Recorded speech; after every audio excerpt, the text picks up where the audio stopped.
Cover them with sermons, hope the doubt won't show. Oh, how they pray and close their eyes so tight, denying what's in front of them, holding on tonight. The world is wide and wondrous, but it's lost to their decree. They choose the simple answers and the truth they'll never see. The oceans rise and tremble, the fields begin to fade. The voices of the scientists grow softer every day. But they call it fear-mongering, a trick or a lie. They'll watch the rivers dry up and still wonder why. The old man at the pulpit whispers God's grand plan. No room for evolution in the making of man.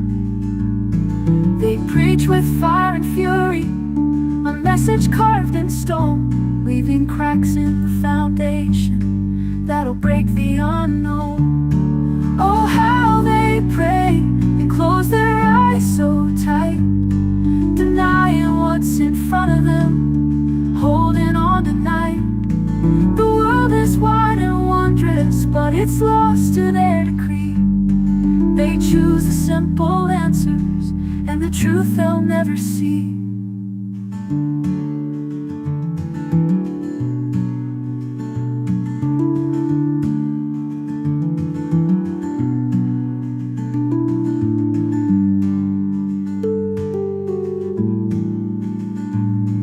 Oh, how they pray and close their eyes so tight, denying what's in front of them, holding on tonight.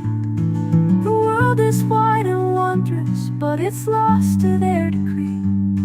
They choose the simple answers and the truth they'll never see.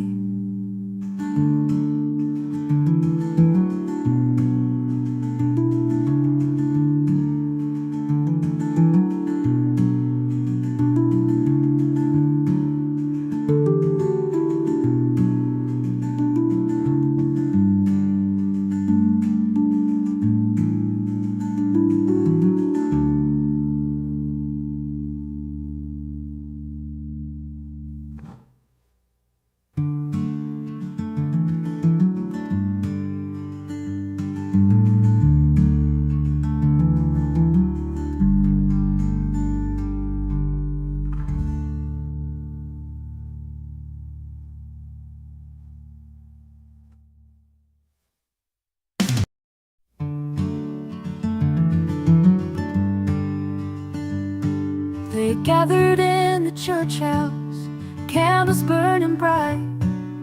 Preacher man said, trust me now, don't question what's right. Ignored the stars above them, the earth beneath their feet, clinging to their faith, but won't let truth compete.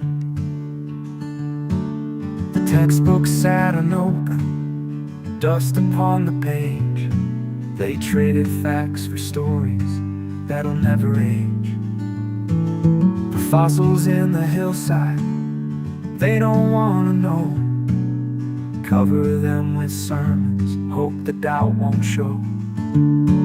Oh, how they pray and close their eyes so tight, denying what's in front of them, holding on tonight.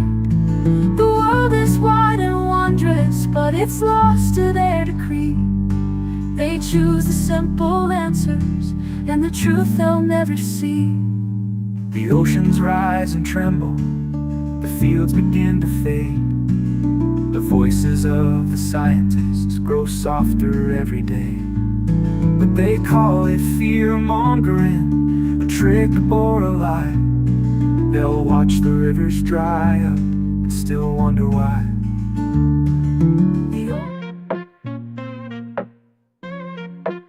Spinning truth round the axis, that's a fact you won't ride. Flerfs fumbling hard, trying to run and hide. We got that gravity pulling, you just drifting through. Science slaps empirical, stick to the glue. Round pound, sharper minds, we probe for the real. History stacked tall, experiments that steal. Curious minds, globe trot, evidence rolls deep. While Flerfs count shadows, we night sky sweep. Eratosthenes flex with them shadow lines. Measured Earth's curve, no conspiracy signs. Dropping mics like Newton when his apple fell. Maths to beat, y'all theory stale like a cell. Foucault's pendulum swinging to expose. Rotation so true, no flerf can oppose. Telescopes beaming, Copernican frames. Centuries stacking, flerfs out of their games. Round pound, sharper minds, we probe for the real. History stacked tall, experiments that seal. Curious minds, globetrot evidence rolls deep. While flerfs count shadows, we night sky sweep. Launching satellites, proof in the pics. Flerfs screaming tricks, we dropping data bricks. Physics and logic on a level supreme. It's a curved reality, splitting flerf dreams.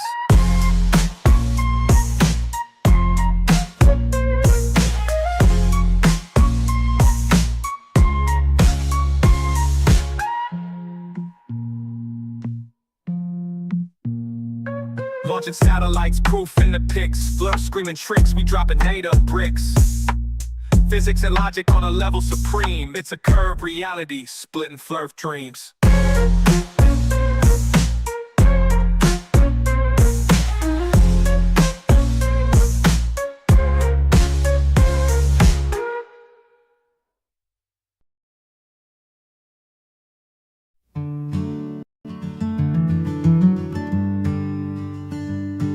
They gathered. Oops, hey, how's it going, everybody? Sorry, the wrong button there, crap. Oopsie. Hey, how's it going there? Albrux, nice to see you there, buddy. They say it's been a day. Oh, that's too bad to hear that, buddy. Hopefully, things get better for you. So, yeah, welcome in. A few things to check out here. So yeah, Scary UK Debunks, where we check out the flerf, check out the derp, and have a little laugh and see what's going on. I did see that Dano and Unfornicated seems to be live tonight. When I was live about 40 minutes ago. So, well, he's not normally live this time of night, but these days. But whatever, we'll see how this goes. So hopefully my audio issues are a bit better today. I think I was just, I don't know, a bit of a blonde moments there. I'm like an unofficial member of the Derp Vendors, I suppose. So, one thing I was going to cover tonight is I was going to cover Mikey Smith. Well, I was going to touch on a couple of things of Mikey Smith, but, you know, the bastard keeps taking down the string of videos. He had live today, and I was actually legitimately, I caught the end of it. I went back, I was listening to it, kind of catching up, and he deleted it. Again, that's like 3 videos this week he's put up and deleted. He had one, I think he was took down his live stream from Wednesday. He took down another one which he was having a rant. He took down the one where he was like doing his heel. I was actually touched on that one there last night, but he took it down before I could actually screen record it. But I have like a shot of him. And then today he was doing some live and then took it down. So yeah. Whatever. I don't know why does a guy make videos, or why does a guy freaking shoot lives and then take them down? It makes absolutely no sense whatsoever. Confounds me, the man. He honestly, he does. He confuses me a bit. So yeah. Well, we'll check stuff out here. So I do have something here I'm gonna check out. Just give us a second here. Where is my... So one thing I check out today is I was going to check out one done by Flair Dave, Dearth. It's something he had put up ages ago. And I was going to touch on ages ago, a month or so ago.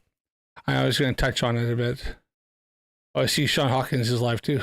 All right, cool. Is Dano still live? Yeah, he's live. Fucking hell. Is he really live tonight? I picked this night because nobody goes live. all right. Let me see here. Where is my history? There it is.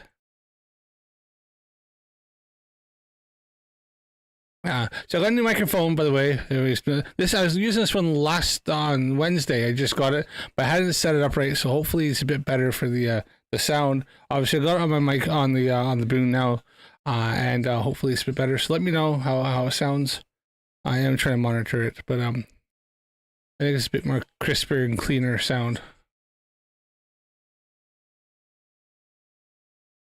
Oh, it's a little bit loud. Try to turn it down a bit, see if it's better.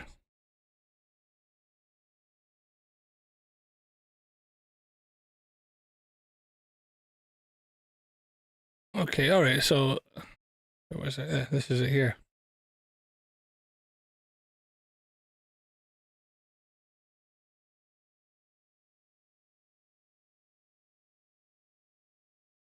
Just waiting for this to load up here.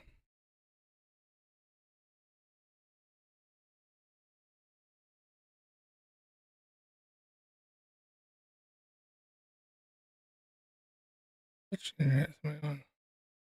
Right one. Okay. All right.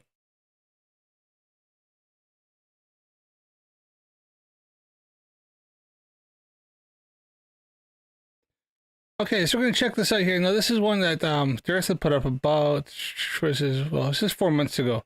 Has it been that long? Crap, I am falling behind. But we're gonna check this out anyways. Now, this is one he's talking to. This is Angels of Light from TikTok. I think this one here is crap. What the hell is his name again? I can't. He's another TikTok flerf. So these are both TikTok flerfs. I noticed that Dave seems to be hanging out with them a lot more because TikTok is still quite rampant with the stupid flerfs. So a lot of derpy stupidity on there. So check this out. And here they're talking about GPS and weather balloons because they think that they're satelloons, right? So we can get into this. We have Geocentric Earth from TikTok and Angels of Light from TikTok. I said Geocentric. I think you'll see that he has been on Dr. Blitz's and he's also been on Planet Peterson's live a couple times as well. Geocentric. Angels live a couple days ago, and Geocentric. And Angels of Lies, or Angel of Light.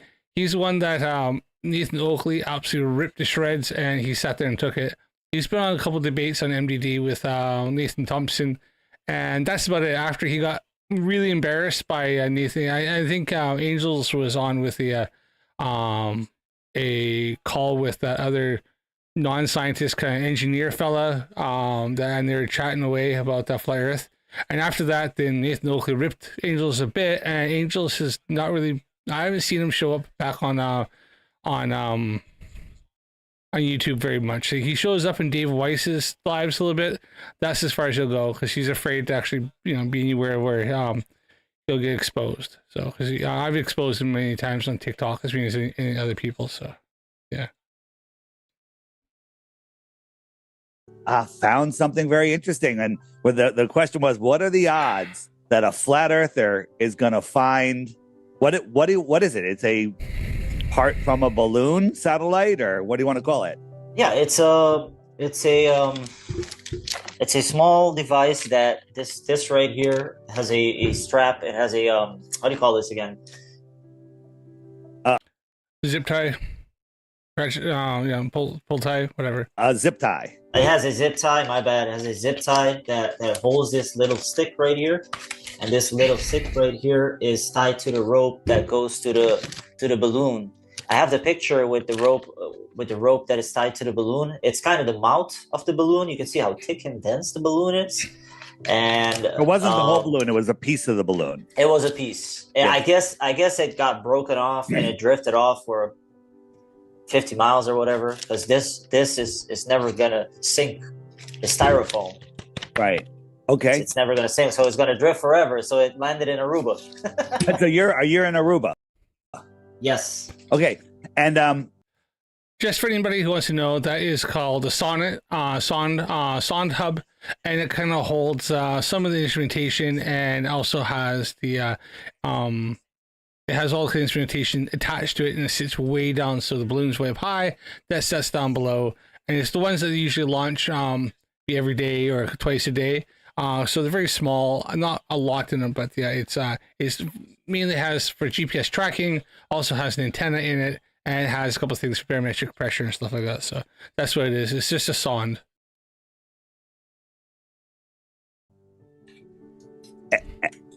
And how long do you think it was in the water? How long was it floating? I know you said there was some corrosion on it, or It was heavily corroded. Yeah, I have the pictures. Before I cleaned it, I made sure I took a picture of that, and I have pictures after I cleaned it. You can see that the batteries is heavily corroded. Even the like tips of the battery is completely gone, totally corroded. Some of the, I guess the batteries was the one that is mostly corroded. What is on the board itself? I'll show it in the photo in a bit. You want? Can I share it? Yeah, Right go away? ahead. Yeah? Let's share Okay. that, and then we'll talk about what this actually means, which is amazing. Yeah. Do you guys see that? Yeah, what are we looking at? Yeah. So this is this. Can you see my mouse? Yep. Yep.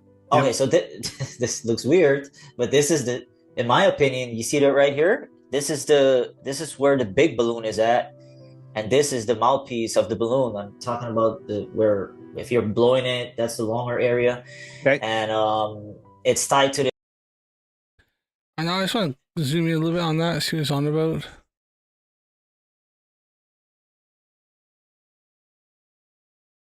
It might be. That's obviously he's pulled the rope all the way up because they're actually quite like they're a number of feet away from the balloon, so that way they can get clear readings. This rope right here that was tied to this device right here. Funny enough, we were doing cave hunting, and we were walking by the beach, and I found this, and it says that it's a NOAA weather balloon, and it reads. Let me go next right here on the photo. Yeah, I upscaled it a little bit with AI, so it's. I guess it did it by itself, but you can read it here itself. Harmless weather instrument. That's interesting. Yeah, harmless weather instrument right here. That's the real text right there. The other one is a little bit upscaled, so I guess it's mirrored my image, but it's I can see it. It's not mirrored for us. Yeah. Okay. This is Radio Sunday, a balloon biome instrument used by NOAA National Weather Services to obtain data aloft for weather forecasts and research. It is not dangerous. Please do not return the Radio Sunday to the NWS to recycle or dispose properly. Okay. Yeah, so it has the website of the government on it, NOAA, weather.gov on the side, and here at the back, it has a tracker. This right here is a tracking number. Okay. It's not me. He's not sharing it. He's not realizing he needs to kind of reshare or change his picture. So it's not me at all. Okay. It has USB port. It has temperature sensor. It's very tiny. You don't see it barely. It has a temperature sensor. And you want me to stop share? Are you going to share? Want me to stop sharing so we can see your window bigger? Oh my God. I got it. I stopped. Yeah. No, we're good. Sorry. So on the side, it shows this. Harmless weather instrument. The other side shows this. Okay. Hold their zip tie. On the back, it has. I guess you got to edit it out. On the back, it has a tracking code. Okay. And here there is kind of a diagnostics that comes from the board that's on the inside. It has a light, and it has a tape covering it. Error, okay, and on. I'm guessing if it's error, it's blinking red. And if it's okay, it's blinking green or something like that. It has a USB port. I think this was connected to a solar panel. And this is the temperature sensor right here. A small little thing right here. That's the temperature sensor. And here, there is a button. I don't think they actually attach to a solar panel. They have a small battery pack inside. And because they're only going to run for like a couple hours, if that, just to send the signal and take this the readings. So this is probably something just that they would plug into. One would be maybe for charge, another one would probably just be for loading up, any data or register it on the computer so they know which so they know what numbers on there that's registered for the tracking. So that's why we reckon. But what I've seen, I've looked this up a bit. There's no solar panels on these guys. They're just a box that hangs on the bottom. Because like I said, because there's a battery and they're only using for a very short time. Like they're in flight for maybe an hour or 2 hours at most. So Button, and when I open it up, you're gonna see it all. So here we go. Here's the board after it was cleaned up. I have the batteries. It's on another desk. I can grab it, but I don't think that's important. It has two chips on it, main chips. Hopefully it focuses. I don't think it's gonna focus. I have photos of it. I'll show it in a bit, but I'm just gonna show this real quick. It has the antenna, and it has a crystal. So it's like the decoder, encoder. So whatever is talking to it knows which one it is because there's multiple of this at certain areas. What is the So this, crystal? What is the purpose of the crystal?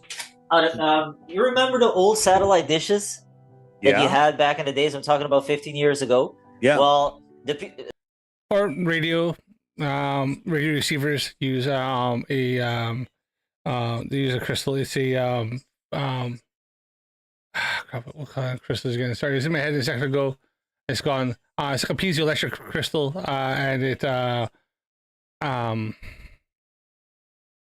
so and through the crystal you can kind of have it coded like which one it was depending on the size of the crystal and it'll allow so much electrons to go through because it's a dielectric device. So or not dielectric, sorry. Let's see. Crap. Let's see. I looked this all up this earlier. It's just blanked on me just a second ago. But quartz. Sorry, it's a quartz crystal is what it is. And just a tiny bit of quartz in there. And through that, then I think through the size of it, it always depends on how much electricity it allows to pass through. And then also on the pressure it's on. And then you can so that way you can actually code it into what signal it puts out. And what frequency it allows. So you can that way you can register which one's put out. Frequency is you can register to that number and know which one it is. the technician would always come after like 6 months or a year to change out a crystal. You never heard of this? So that's kind of like the encoder or the decoder of the transmission.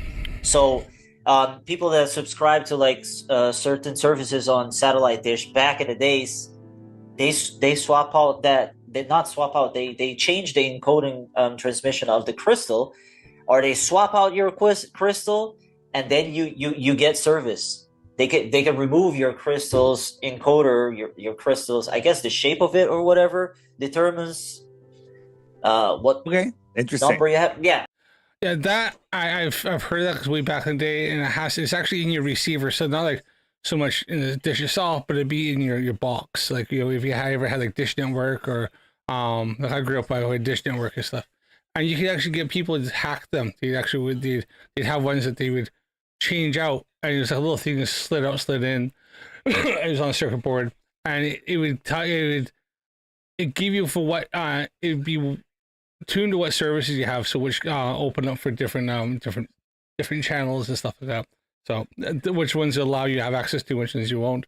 And then like my sister and brother-in-law had one that that they used to have every few months. There was like this company that got one that had been like hacked, and they would switch it out because every once in a while you zap, they find it, they send a signal out, and it would send the board, the crystal, and it would fry it a little bit, or just block it, and then they get a new one, they put it in there, swap it out, boom, boom, and it'd just be a new one that would just be unlocked, and it just changed the frequency a little bit. So I think that's all they did, is just change the frequencies of from the satellite, because the satellite is just sending a message to the frequency of what you're on. So that's what he's on about. Yeah. Well, you'll get it, because even the chip right here talks about the crystal. Because this chip right here, I'll show it. Can I share the photo back again? Yeah, go ahead. Right. So that's a clearer photo without upscaling. That's the batteries and how it was completely corroded. That's when I opened it when it was. The batteries are getting corroded. He said he found it floating in the freaking ocean. So salt water, electronics, it kind of doesn't. Electronics don't do so well with salt water. So not surprised. Those things are kind of sealed, but after a while, things will start seeping in. Right? They're not really meant to be in the sea. Was completely corroded. Right there. That's the whole thing. That's after I cleaned it up. And right here, I broke down and I kind of deciphered this chip right here, which is very interesting. Right here, MHC 010. Yeah, I want to just try something here. Let's just see here. It's got a little thing on there. So let's just see what does that bring up. The little code.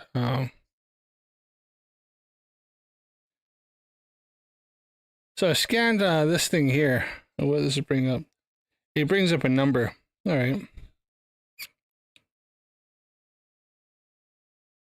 So they can scan this QR code sort of thing, and I get a number that says 72102-669-199-1000. So that'd be probably the serial number of this chip. The U blocks.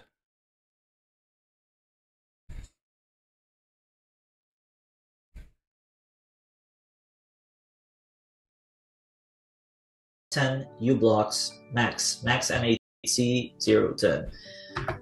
That's the right here.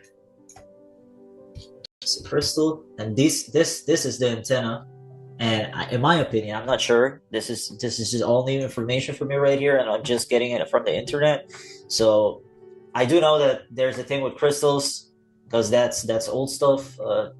They used to swap out your dish receiver for a new crystal in order for you to get your. Yeah, they also can use crystals in like different radios and stuff like that. You can have like your walkie-talkie, like a two-way radio or like a one radio, will have two different crystals in it attuned to that specific frequency. So that's listen.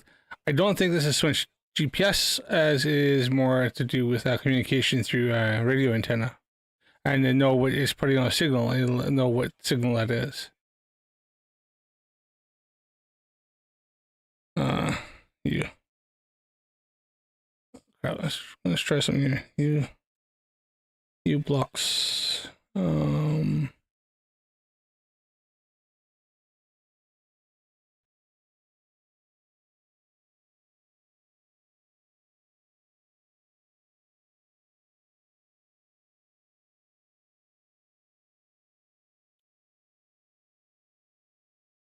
So I actually had done this ages ago. I was getting ready to do this video, and then I've in the meantime I think I've lost those. So your service.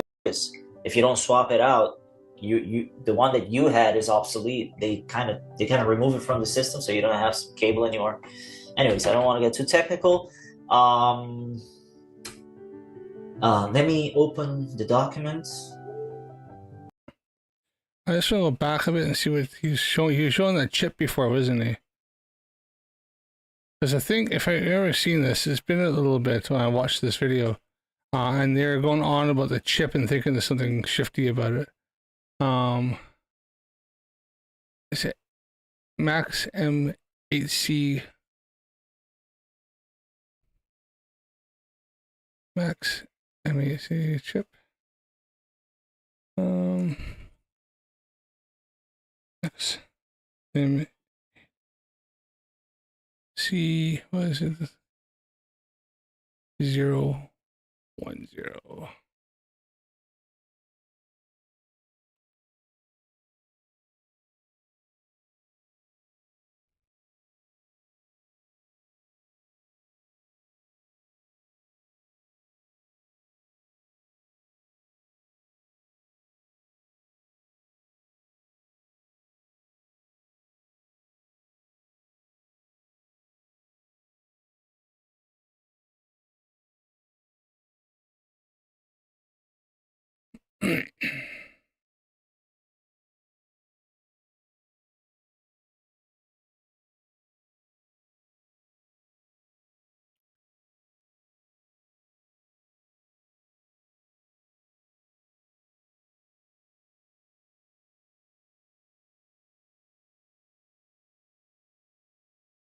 All right, so I think he goes on about that a little later, so I'm just gonna have information on it.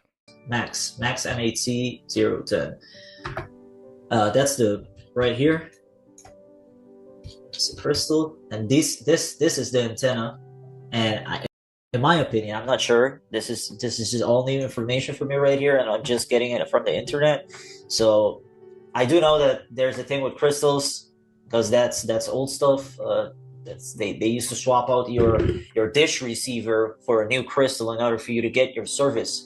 If you don't swap it out, you the one that you had is obsolete. They kind of remove it from the system, so you don't have cable anymore. Anyways, I don't want to get too technical.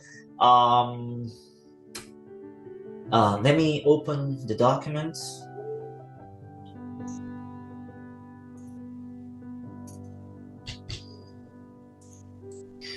So here's where it got very interesting. I'm sorry about my dogs. I hope you don't hear them. It's okay. Don't worry. Do you hear them? Do you hear them howl? A little bit. That's fine. It's fine. Okay. So this is the chip right here. That's the chip right there. Max M8 U blocks. Small GNSS modules. Interestingly enough, GLONASS, which is these systems right here that the chip connects to. So it uses GPS, not global but ground. Galileo, GLONASS, and Beidou. Beidou is a Chinese satellite system, and GLONASS is a Russian satellite system.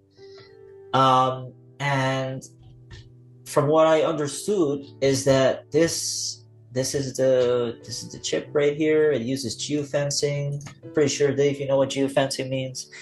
It's anti-spoofing, so it's against like some kind of like hacking that they could do to the satellites. And I broke all of these down right here. This one right here. And this, let me open the other document. This one. Yeah, so this is the explanation for the GLONASS system. Expand it like you did the other one. Okay. Yeah. Right there. Yep, beautiful. That's better. That's good. So GLONASS, right? I guess I gotta open the website also. GLONASS, just as a brief explanation, it's a see right here, initiated by the Soviet Union in 1970s, fully operational in 1997. All of these weather balloons, whether it be in Europe or in America, they're connecting to the supposed Russian satellite system, which absolutely makes no sense. I don't believe any of that personally. This is So you say he's found documentation, found evidence, and gone, I don't believe that. So fucking why? So I'm interested to see why he doesn't believe that. Like, what exactly evidence does, why, what evidence or proof or found reasoning would he not believe that? Because all it's doing is just using weather satellites, is connecting to, you even mentioned different GPS, GLONASS, and another system. So these chips can be used for that. Obviously, you got to tune them in, but they're used in these systems. This is why I'm going to show you, and this is the crucial. So right now, so what you said, we basically have a weather thing on the weather balloon. We know that they launch about 1,000 twice a day from all around the Earth, and the official story is that they connect with GPS satellites, and that's how they keep track of all their positions. So that's official story. That's the official story where we are right now. Yeah. But you seem to have found something else. Yes. So right here, these are all the balloons. So this is one that we found. Mind you, this is an organization that works with NOAA, and this is the balloons that we found from Radio Sunday. So the organization is called Radio Sunday, and I even have video. I've saw a whole hour clip of the developer itself from this board, and explaining to his users, mainly people that use simple radio communication, like a trucker. They have that antenna, and they have the device, they have the CB radio, and it connects to that. And how do I know it connects to that? Well, here is where I think mines came from, because this is Aruba right here. Okay, this is Curacao right here. And Aruba doesn't launch them, but Curacao does, and it perfectly aligns because it washed up on the shore where we were at, which is right here. Okay, so that's how it got to us, in my opinion. This is one that they launched, okay, And you can see that most of them are being launched from the airport itself.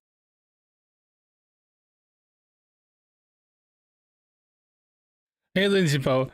I try to go live at the same time all the time, hun. I always go live Sunday nights and Wednesday nights, always at the same time. But people keep changing the days. Like Toon and Craig are doing their thing. Craig obviously just lives and does his stuff wherever he wants. Toon tends to do Wednesdays. For a while, Globeface was doing Mondays. When I started doing this, he was doing YouTube and stuff before he got really busy with work and family and all. And usually Dan isn't live on Sundays. Normally he does like Fridays or Saturdays. So I know I seen Dano was live tonight. As for Sean Hawkins, I seen he was live. I don't, he I don't know if he has his schedule or he just goes live wherever he wants. It just seems like he goes live wherever he wants. He's on a big campaign against Flatzoid right now. But I have a set schedule that I set up. I tried to kind of set up around everybody that wasn't going to interfere, but I can't. I don't have the flexibility of like of FTFE or Sean or even Dan.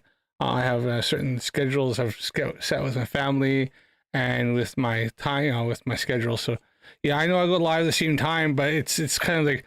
I even told Unfornicated that these are the times and dates I go live. I talked to him months ago. So because he wanted to make sure not to interrupt, but he must have had something he was doing tonight on a Sunday night.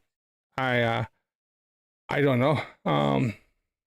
Yeah, this is my schedule. I've had the schedule for months. I've had the schedule since March. So it's always the same one. I think I've actually pushed it back an hour because I used to be live at 9 and go, and then I found I wasn't able to make 9 because especially on Sundays with all the family stuff. So I've pushed it back to 10. That's the only thing I've changed. So nice to see you in there though. Nice for you to pop in.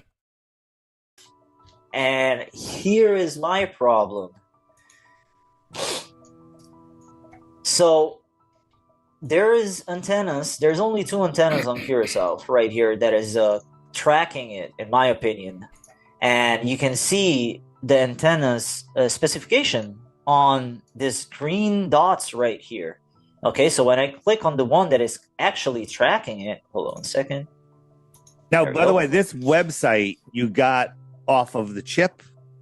Yeah, because it's... All right, Sean was just covering Derp until you alerted him. Until you alerted him that Grinderzoid was crying on a live stream. Funny. Is Flatzoid still crying on a live stream? Because I think that'd be funny to cover. Actually, I find Sean kind of funny. He doesn't give a shit, right? He just says whatever. But I think I just find him getting angry and the way he gets so worked up, and obviously he's such a grumpy old guy.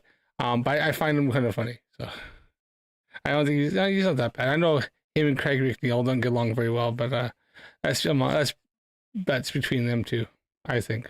So says sorry, Grinderzoid. Yes, Grinderzoid. That's it. Part 2 is coming up. All right. Okay. Yeah. Oh, can you see my camera? Yeah, right? we left can. side? Yep. Yeah. So when you go back and see my video, it says Radio Sunday.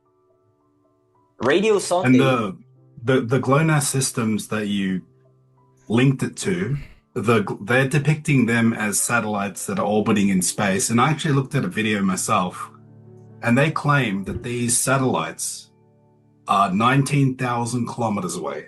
But I challenge you to click on every single one of those, and you won't find one more than like 40 kilometers. Yeah, they're all 40 kilometers versus 19,000, not 40. Exactly. Crazy. 19,000. But the thing is, they depict them as those typical satellites with the solar panels floating around in space, but they're on balloons. Exactly. Holy fuck! Like, dude, how stupid is fucking is Angels of Light, Angels of Lies, as you should call them. Angels. That's not that unit you're looking at. Let me just fucking bring this up.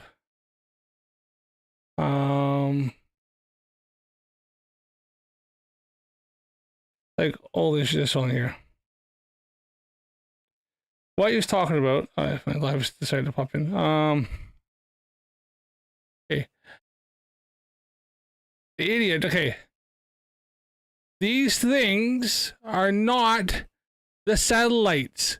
These are the friggin', they test the atmospheric pressure, because you have to be in the atmosphere, to and temperature and stuff, and wind directions. The GLONASS is tracking satellites above. I'll bring that up here in a second.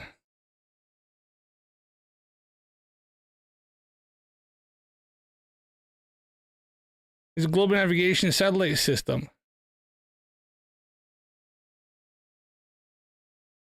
The GLONASS is above the Earth. These are connecting, I think these are used for tracking those systems. Like, fucking hell. Angels is so fucking stupid, okay? GLONASS, Global Satellite Systems. There's GLONASS there. Accuracy of absolute model. And it sends it down, and then from here, it gives the...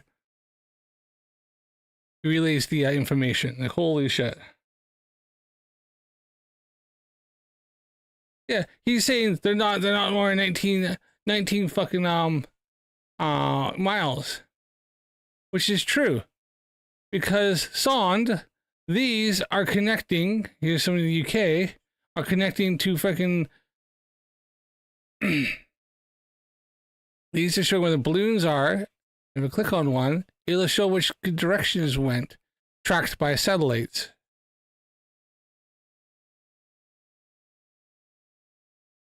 We can get one to connect here. Oh, that's I should be able to track into one of the balloons here. Hold on here. If there's any balloons up. It's kind of late, so.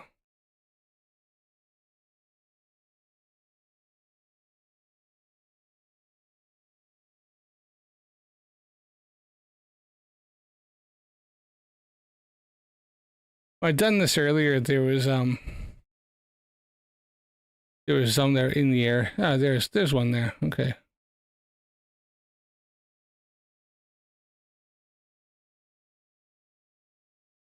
They show from this one here where it's launched, which they know because GPS, and they can track it. This isn't tracking. This isn't. Fuck. Yeah. All right. I'm going off on a tangent a little bit. This because freaking Angels of Light. He's so fucking dumb. It does my nut in. Got a lighter flerf. Exactly, Alrux. Yeah.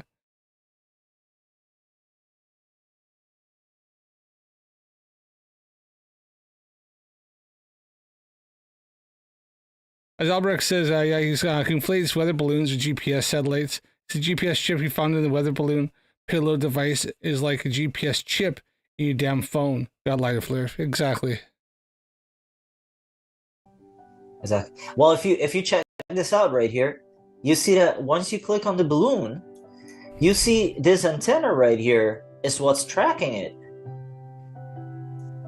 No, that's the fucking balloon that's freaking connecting to that. It's probably receiving a signal, because they receive a signal back, and they'll let you, and you know which one it's like. You know, what they do is they'll move around to whoever one either has less traffic or is closer to receive the signal. And in fact, you can track this if you have a radio, a big enough radio antenna, and some sort of receiver. You can actually tune in to these balloons. I think here's one that'll just show that. There we are. So if you watch, it's going to move around to whatever stations it's going to get the best signal and connect to. Yeah, see how it's moving around? That's where it's sending different. It's communicating with here. But they're all. It's just sending. It's wherever it's getting the best position. If one's like obviously this one here is connecting, they're probably the same sort of ones.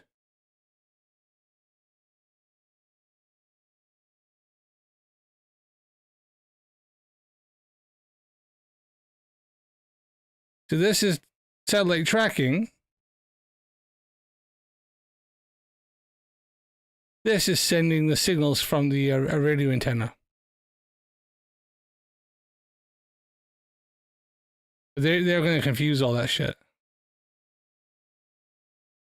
And you don't see it on the website, but when I went to the developer of this board right here, he talks about how one of these balloons can connect up to 10, 15, 20. I'm not sure about the 20 or 15, but he said 10 and he showed it in his presentation.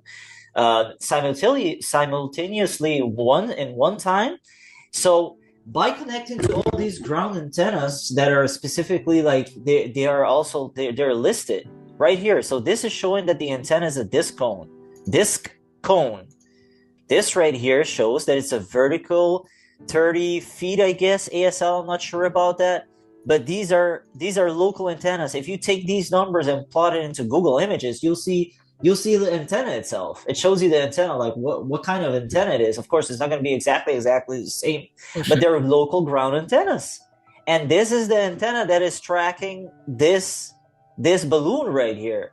So I opened the U-Blocks chip and I went through, I heard the whole guy's 1 hour interview, and he talks about how many statistics this device collects. So it collects temperature, it collects barometric pressure, it collects altitude, it collects all this stuff. And he has a nice interface that interacts with these devices right here. And he talks about everything, like for a good 1 hour, and he glosses over a little chart that shows it connected to 10 satellite and doesn't explain anything about it. But this U-Block system right here has a processing system, it has an operating system, and it's, in my opinion, it's processing and connecting and disconnecting to these local antennas that they have right there. There's nowhere where this developer of this board right here talks about it connecting to the satellites at all.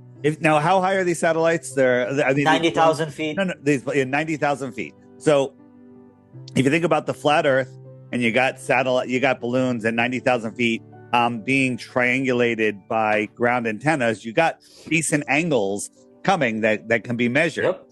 If it was being tracked from above, from how far did you say, Angels? They claim it was 19,000 kilometers. 19,000 miles or kilometers. The angles difference would be so minuscule, the lines would almost be parallel. I mean, it wouldn't work. It wouldn't work. Right. The lines would be coming in almost parallel, if you will. You see this one right here? It shows that it's connecting to two. So these antennas are constantly pinging the balloon, right? They're pinging. They're constantly pinging. So they're doing that triangulation thing constantly. So of course they're gonna find out where these balloons are going at with local antennas. Now, is this real time? That's my whole point. This is real time. Yeah. This is real time. So as it moves, it's gonna keep. Yeah, it is updating. It is updating. So it's 35,000 meters. That's about like 90,000 feet. So it shows the. Except for that isn't triangulating. Look, it's going one there, one there, one there. Triangulation or trilateration needs to have at least three at the exact same time. It's connecting this one over here, then it's going to that one there, and it's saying wherever the data, wherever it's selling the data packets, it's showing which ones are receiving the data packets at a different point. What he doesn't realize is that this isn't triangulating. This is just sending data packets to whatever receivers are picking, and it's showing which one ping saying that you received the data packet. And you can so like I said, you can set up your own mast out in your garden, tune it into these, and find and get the data packet, and you'll get the signal off of it. Anybody can do that. Confused with large numbers. Large numbers are scary as a flerfs Arbrex. We know this. They're very scary.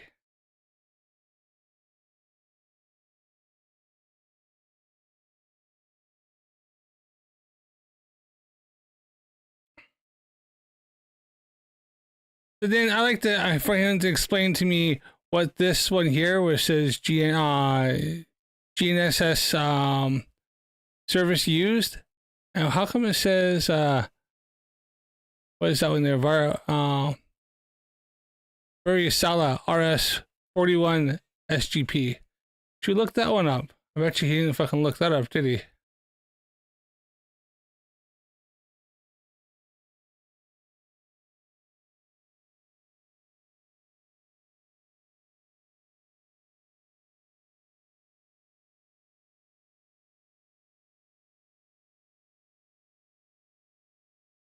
I may have spelled that wrong. Let's just see here. Oh.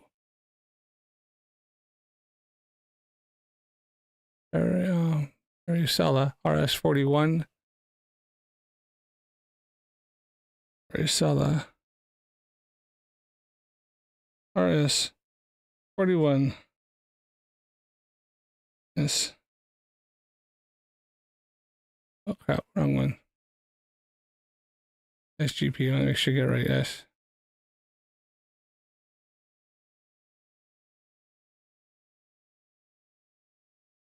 Alright, so that's showing what unit it's using. Varicella RS upper radiosonde. Okay. Oh no, wait. Hold on. It's one above it that's saying how it's used. Sorry, I just realized that this one's above. So it's connected to 8 different GNSS service used. Sorry, that was the sonde that I was using. The sonde type. Alright, cool.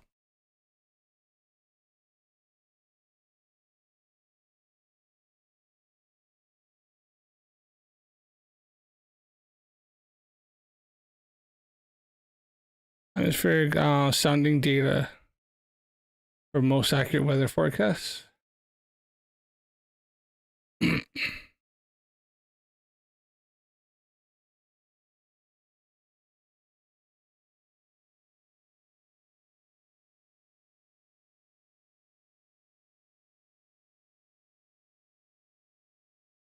Here it's saying it uses which connects data to multiple navigation satellites. There we are. In today's world, meteorological agencies face significant security threats, such as GPS interference and cyber attacks. This makes it increasingly more difficult to provide accurate weather forecasts, which are critical for ensuring public safety. Radiosondes have previously relied on GPS navigation satellites only, leaving them vulnerable to interference. Vaisala Radiosonde RS41 offers multi-GNSS support, which connects data to multiple navigation satellites. This advancement increases resilience against GPS interference by 60% on average and helps to secure accurate weather forecasts, even in challenging environments.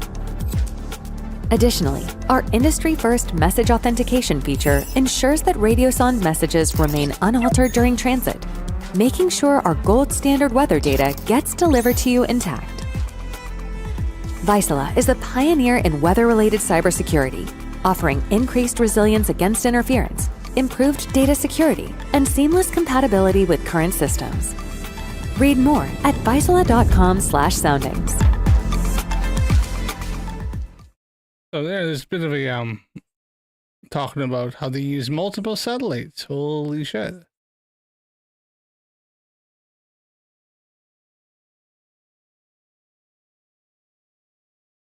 Just didn't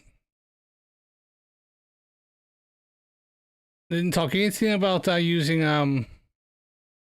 radio using antennas at all. Crazy. The battery voltage, it shows the frequency. So this frequency right here, if I'm not mistaken, don't correct me if I'm wrong, people in the chat later on, this is what the crystal is all about, how it connects to the balloon, the frequency right here. And GNSS SVS, I'm not sure. I guess they're saying here how many satellites it's connected to, 21. GLONASS something. Yeah, but I don't believe any of that. As you can see, this It says that right there. I don't believe any of that. I don't believe the data it's telling me. Oh no, it doesn't conform to my narrative. Just like all flerfs. satellite is constant. This balloon is constantly look at it. It's going to the left. It's connecting to a left one. It's connecting to a right one. It's connecting to here. It's connecting. So it's constantly tracking, doing the triangulation thing. So it's finding its position locally. 100%. Where's the need of the satellites of that if it's doing it already locally? Let me ask you a question. Is this the same system that they talk about? They whether it's NASA, NOAA, admits that every day from locations all across the Earth, I think it's close to 1,950 locations, they launch a balloon at the exact same time every 12 hours. I guess. And then they say it's to monitor the weather. Hey, great. This sounds like it's part of that system, but they claim that they're being tracked by satellites. Yeah.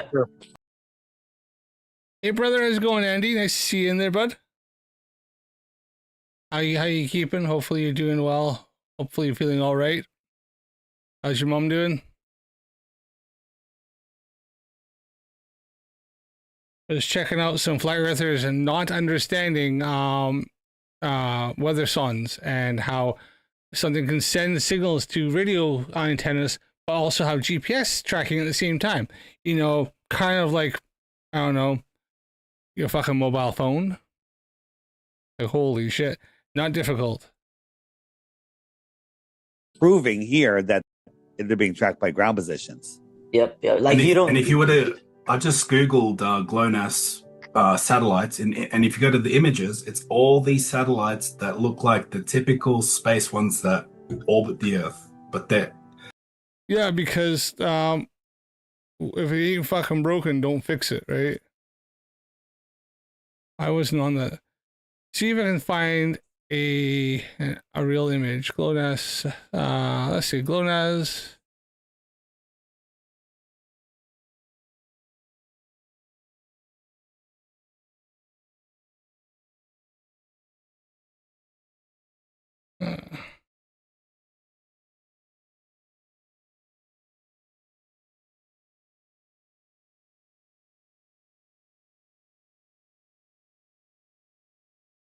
So all mostly oh, there. That took me all of 2 seconds. Oh, holy shit. What does that look like there, Angels of Lies? That looks like a fucking satellite, you know, like the ones they show you the pictures of. GLONASS M spacecraft. Park Patriot 2015 R13.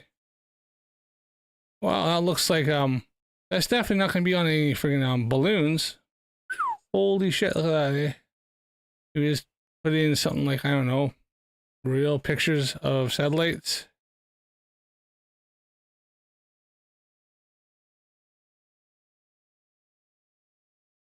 What's this guy here?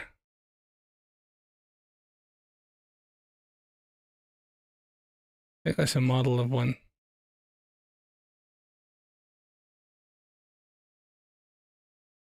Now, they don't tend to take pictures in orbit because they're moving really fast and it's really hard to get a picture. Oh, look at that. A GLONASS satellite going into orbit on a fucking rocket. Holy shit. That's not like any balloon I've ever seen. You know, balloons don't tend to freaking light on fire at the bottom when you launch them.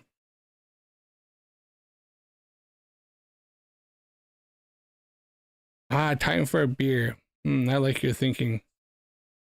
Time's 11 o'clock.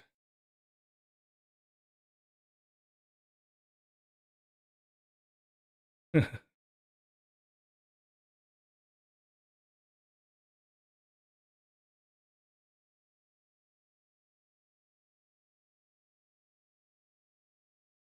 don't think these are as a 3D model. Yeah, that's not it. I said it'd be cool if I found one that actually looks like an actual I'll probably find a video of one being launched, maybe. I don't know. But you can find real pictures of them, not hard. I found one, and you can show how they're being launched up on rockets. So yeah, not hard. There's a satellite right there. And wouldn't you know it, this looks a lot like this. So they've took that the picture, and they've done obviously artist rendition, and they show what it looks like. That's a stock image. Yeah, okay. There's, like I said, hard to take pictures of these up in orbit, right?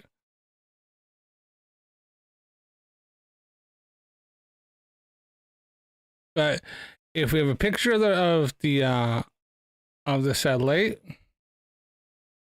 an actual picture of it. We have this, and then we can see that being put on this, and then this is going really high up, and then it doesn't come, and then this doesn't come back. We can probably say it's most likely in fucking orbit, right?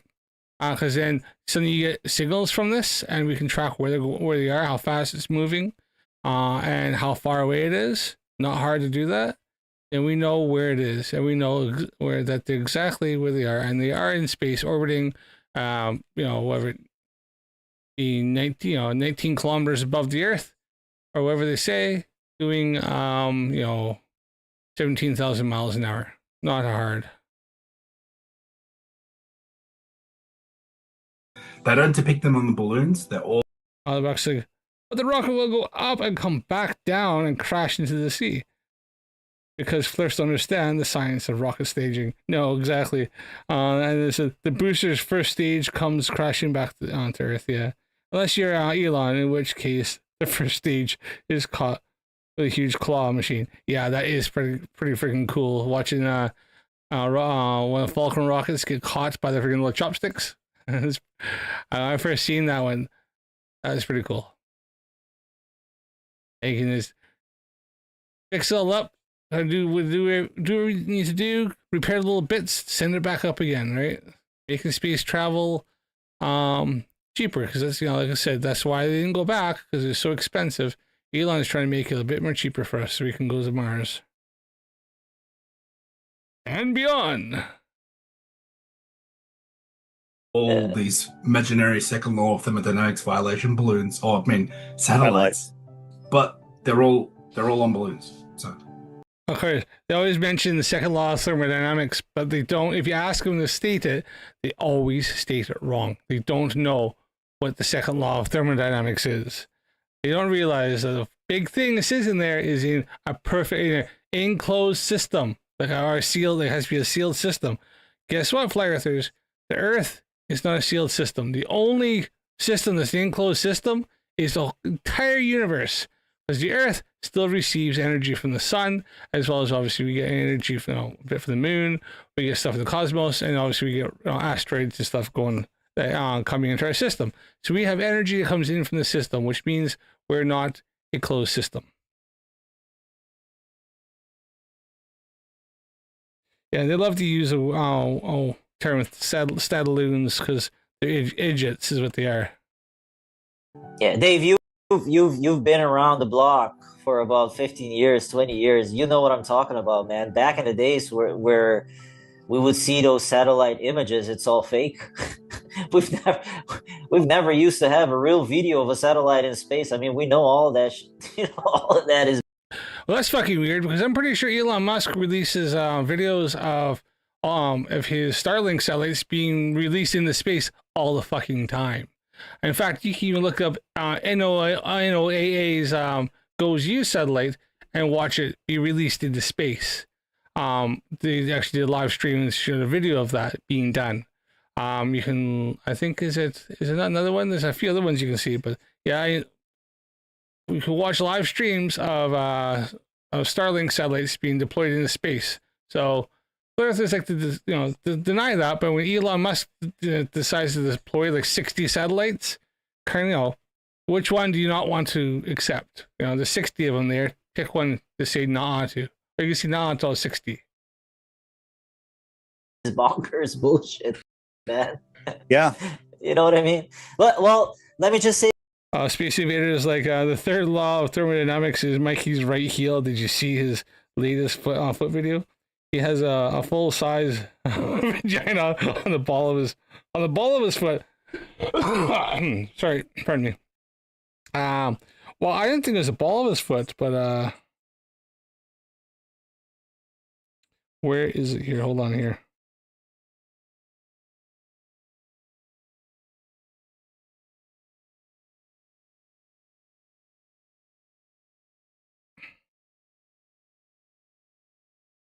He deleted that damn video.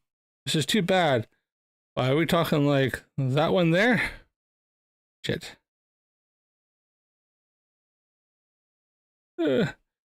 My camera sucks. I need a new camera. There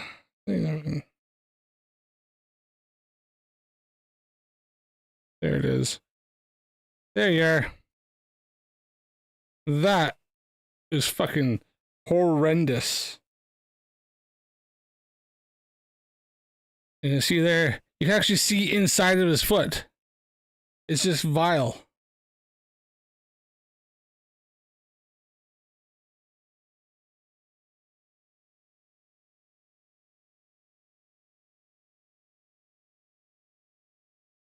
I was gonna like show it on stream, but I thought I'd save everybody the vomit.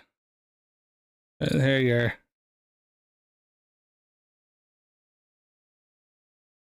Oh, you see inside of his foot, it's bad.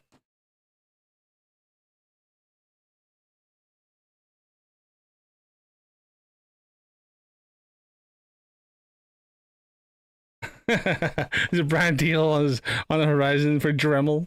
Dremel foot grinders. Oh. And the thing is, you can see all like his dead skin, all like the dust off of it going into the wound, and then he's using sandpaper, so he's probably drying out more. I mean, the fact that he can't feel that is so fucking like he's literally has necropathy of his foot. And if he's got an infection, which he does, you can see the infection in that. It was so fucking red, and he was open, and he was probably tracing. If that gets into his bone, that foot's coming off. Like, it's just fucking, like, he needs to get on top of that, and he needs to stop. He's, apparently, I was looking it up, and you get special shoes. It takes the pressure off his heels and his toes, so they stop splitting. He needs to take care of them. You know, he says he's going to start going for walks. Fucking don't do that. He needs to let that foot heal up. He needs to stop all that, get his blood sugars in order. And he needs to stop drinking so much of that freaking Epsom salts. 6. I don't know if anybody's seen Mikey Smith. He did his live stream today, which he deleted, which is unfortunate. Because in that, he mentioned he was sitting there drinking his big thing of 6 heaping teaspoons of Epsom salts he bought from the dollar store, right? So we're talking probably the Epsom salts you have in a bath, you don't drink. It's not food grade. Then he's also going 3 times the amount he should do, twice a week. And then now he's complaining of having weakness in his legs, like he can't go on his push bike. Guess what, Mikey? That's fucking signs of having freaking magnesium poisoning. And what that does is it affects the fucking nerves of your freaking feet. And it usually starts in your feet and your hands, like your fingers and stuff. He's doing nerve damage to himself as well as his freaking diabetes. Like, it's just freaking, it's just something piling on top of him more and more and more. It's just bad. Like, I've sent him so many messages going, stop taking that, stop that. Like, there's better things. Also, he's got a dependency on freaking laxatives now, because he obviously takes it every single week, which is messing his stomach up. And he's probably got dependence on freaking laxatives, because he's using it to cleanse himself out, because he's probably having a hard time freaking taking a crap. It's just, the man, he won't listen. He's gonna end up putting himself in an early grave. He is. He's gonna put himself in an early grave. And as much as all of us try to help him, he just refuses to listen. He just refuses. It's fucking bad.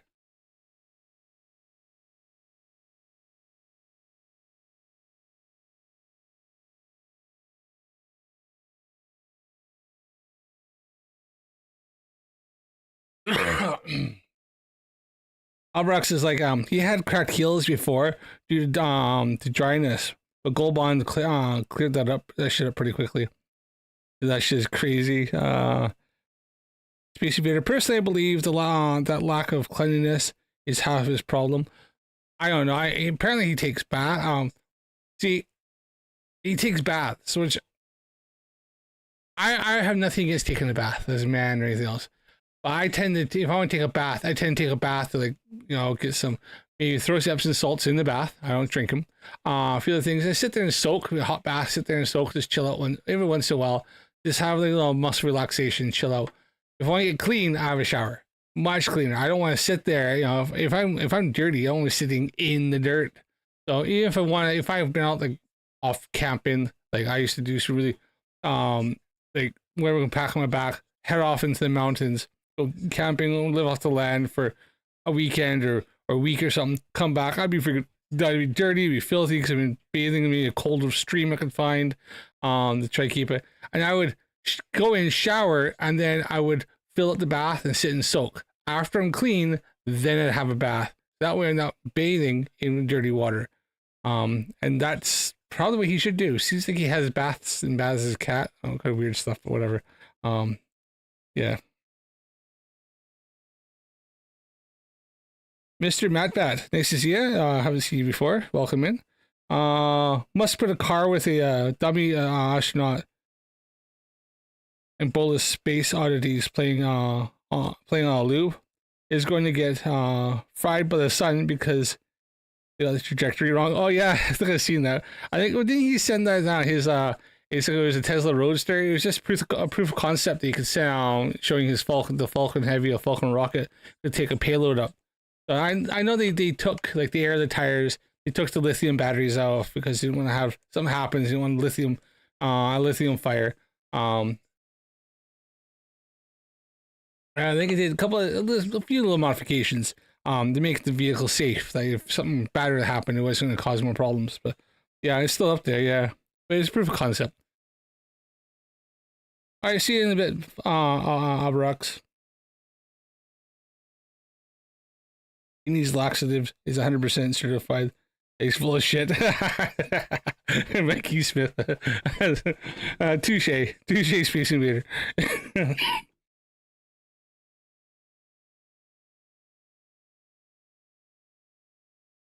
All right, let's get back on with this video. It's almost over halfway there, so.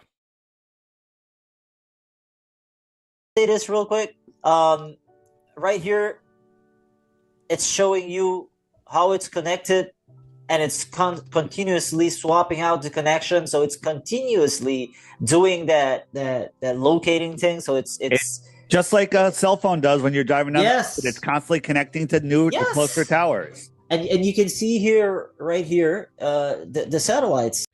Cell phones do that, but if they also use GPS, and if you turn off your GPS, you'll notice that you'll go from your location, you'll go from very fixed, it'll actually spread out because using cell tower triangulation, and depending on where you are as well, isn't as accurate. GPS is far more accurate, and then using both, obviously using two different systems, then you get into different connections, is able to fine-tune your triangulation. But if you go inside your house, so you don't, like, say inside your house, you don't have GPS tracking, then you'll notice that your area will go larger. But if you're outside, we have decent cell coverage, and you also have GPS clear. Then you notice that you go down to your accuracy of where you are goes down to like a few feet, but no GPS. The accuracy is down to like meters. Like about 10 meters or larger. I think if I'm in my house, it shows my location, my whole house. It can't show where I am in my house. But if I'm outside walking, like in town, and I'm trying to go somewhere, it'll show me literally step by step where I am. So yeah, it's that's bullshit. That it has connected to in the past 20. What is the name seconds. of this website so people can check it out? It's right here. Sundayhub.org. Space Invader, you want he's asking what's the story of Dr. Shiva and Dave's joint experiment? Let me guess. Dave isn't taking part in it. No, you think Dave take part in that? Something that might actually risk his grift? Fuck no. Dave ran away from that ages ago.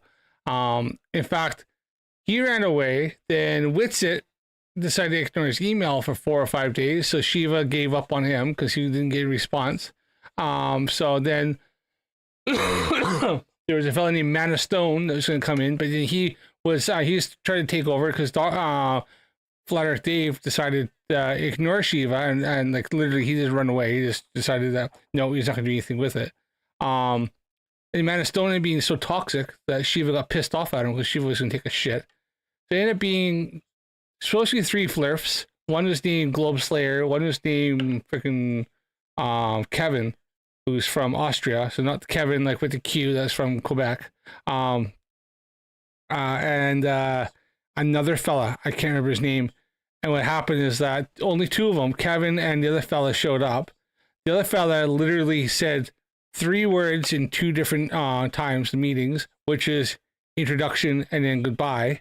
and they didn't say a word. Kevin sat there and yapped a bunch of derp, and Dr. Shiva got really fucking pissed off because at one point they're supposed to come with a model to show where the sun's position is using just flat Earth, and Kevin came in, and his whole thing with the experiment, because it's supposed to be 2 experiments, is to sit there and deny the globe.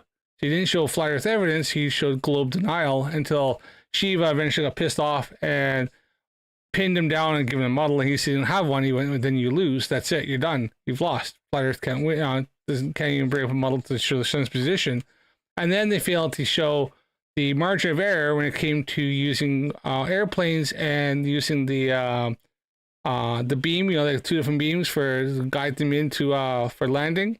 And they used something like that, but they didn't account for all the different factors and stuff like that. So they, but then MC Toon and Unfornicated could show all the different things used, and they were able to show both different models, show the margin of error, and show why the Flat Earthers had too large of a margin of error that you couldn't get a definitive answer. Like you could literally fit the globe or Flat Earth's predictions in both, and so you couldn't tell. It wouldn't give one or the other, but the sun's position could show a yes or no. And then Unfornicated tried to show give them a different one that they could use with the using radio signals and do something from like place where you could go on the beach and send a boat out to a certain point, and you could stand on the beach, send a signal out with the radio, then go up to maybe 15 feet, show it like that, and then have the boat go out until it loses signal, go up 15 feet, get a signal, then have the boat go up further to a point, lose the signal, then have the person go up another 15, 30 feet, and so like a lighthouse, and go up quite significant amounts until the boat goes out to lose the signal, and then use the calculations to show flat versus, predictions are flat, predictions are globe, and what we'd have, and see what would work. And obviously accounting for like atmospheric refraction, and then if there's any kind of ducting stuff like that, then then don't go out that day, or if the seas are too rough, don't go out that day, go out when calmer seas. They refuse to do that, so he actually gave them an alternative. The Flat Earthers an alternative experiment they could do. They could show flat versus globe and have predictions, and they refused it. And then Kevin, what he was giving wasn't his experiment; it was Man of Stone's experiment, who was on the computer talking to him. So big fucking shit show. Sorry, bit of a rant. So that was what happened. A bit of a breakdown. I thought of covering it, but then I noticed like MC Tunes covered it a few times. Unfornicated has covered it because they're both involved. And then FTFE just recently sat and kind of covered it a bit. So I was kind of thinking that's been kind of, and then I don't know if Wattcast has covered it a bit, but yeah, it's been beaten. I sat and watched both of them, but as they were happening or just after, because in between. And I wasn't sure if it was worth it. I'm just going to be flogging a dead horse at that point. So I thought I kind of do my own thing for now. But if you guys want me to cover that, I certainly can on Wednesday if you want. So just comment in the comment section of this video if you want me to cover that, and I'll go over it. I did sit and watch them both, so it was funny. I mean, Dr. Shiva absolutely strips off Kevin, like fucking ripped into him. It was funny. I thought it was quite funny. So. Okay. So this is one that we found. You know what I mean? All the way to Aruba. Tiny little island, there's probably another organization that tracks. Now remember, he found it as it washed up on the beach. So it was, and looked like it'd been floating in the ocean for a while. So it wasn't like it landed on this little island. It was floating around for a while, and then something got washed up on a beach where you happen to be. Maybe a bit lucky, happened to be in the right place, happened to find this little box. So what's that? But it looks like it'd been in the sea for a while. So it wasn't like it was, guided or anything like that. Like, I don't know what he's trying to insinuate with this. It's kind of stupid. Tracks another 1,000 satellites, or these, not satellites, these satelloons. And, we just didn't find that yet. Just like when we found that website, that's the submarinecable-maps.com. We found that. Well, what else is out there? Speaking of that, I would like to know if Flat Earthers to kind of explain on using the Flat Earth model, them running the cables from South America to Australia. Can you show me how that is? Because we know how long those cables are. It doesn't work on the flat Earth. So be really interesting because they know very specifically how long those cables are because they're very expensive. They need to know exactly the quickest route, the shortest amount, to have the least ping, and also have the least amount of money to be laying that cable. And they know exactly. So the flat Earth, it doesn't work at all. So I'd be interested. Any flerfs want to explain that? Have at her. Also knows Holly hasn't popped in. Isn't that nice? Nice quiet time tonight. Yeah, there could be hundreds of these I think it gave up. companies with all their own balloons and doing different things, but they depict them as satellites that are in a second law of thermodynamics violation, just floating around in space. But they're not. Not the second law of thermodynamics violation, only because flat earthers don't fucking understand it. What do you mean by a second law of thermodynamics violation? You mean that a balloon or a satellite can't go into a space vacuum that's adjacent to a high pressure atmosphere and fall continuously around a corkscrewing planet and maintain its position and have its own power source and be able to transmit 19,000 kilometers? Why can't it have its own power source when it has uses solar power? I mean, do we need to go and look at the satellites again?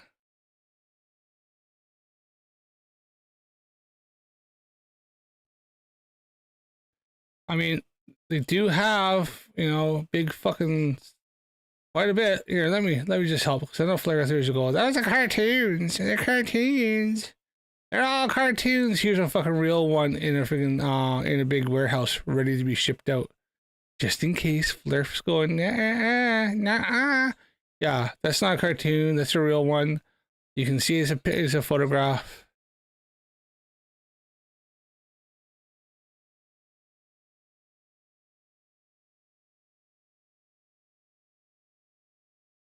There's another angle, just in case you think that was a flat.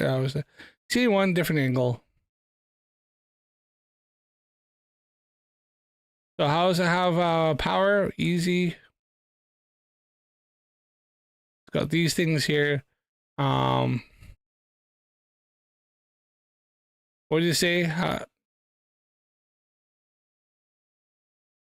Okay, yeah, the whole pressure system there. Well, that's funny because we have a pressure gradient, in which then as we go higher up, there's less and less and less and less pressure. So then we get this flat earthers always try to shout on about pressure needs a container, blah blah blah. You need a container because the pressure has to push off the container to maintain pressure. Okay, good. So why is it when we're close to the magical dome, there's no pressure? Why is it you need to have pressure against a container to cause gas pressure? So why is there no pressure up there? How come there's less and less pressure? How come all the pressure lower down, the further away you get from the firmament, there's no pressure at the firmament. So you could take that firmament away and the pressure stay the same because there's no pressure there it's not holding anything in. It's not pushing off anything. So why do we have the gradient? No, you don't need that. It doesn't need it. And and obviously I've done different tests to show how you can have gas pressure without a closed sealed container, because always say it has to be sealed to create gas pressure, and I've proved you don't need that. So I've done a few experiments for that.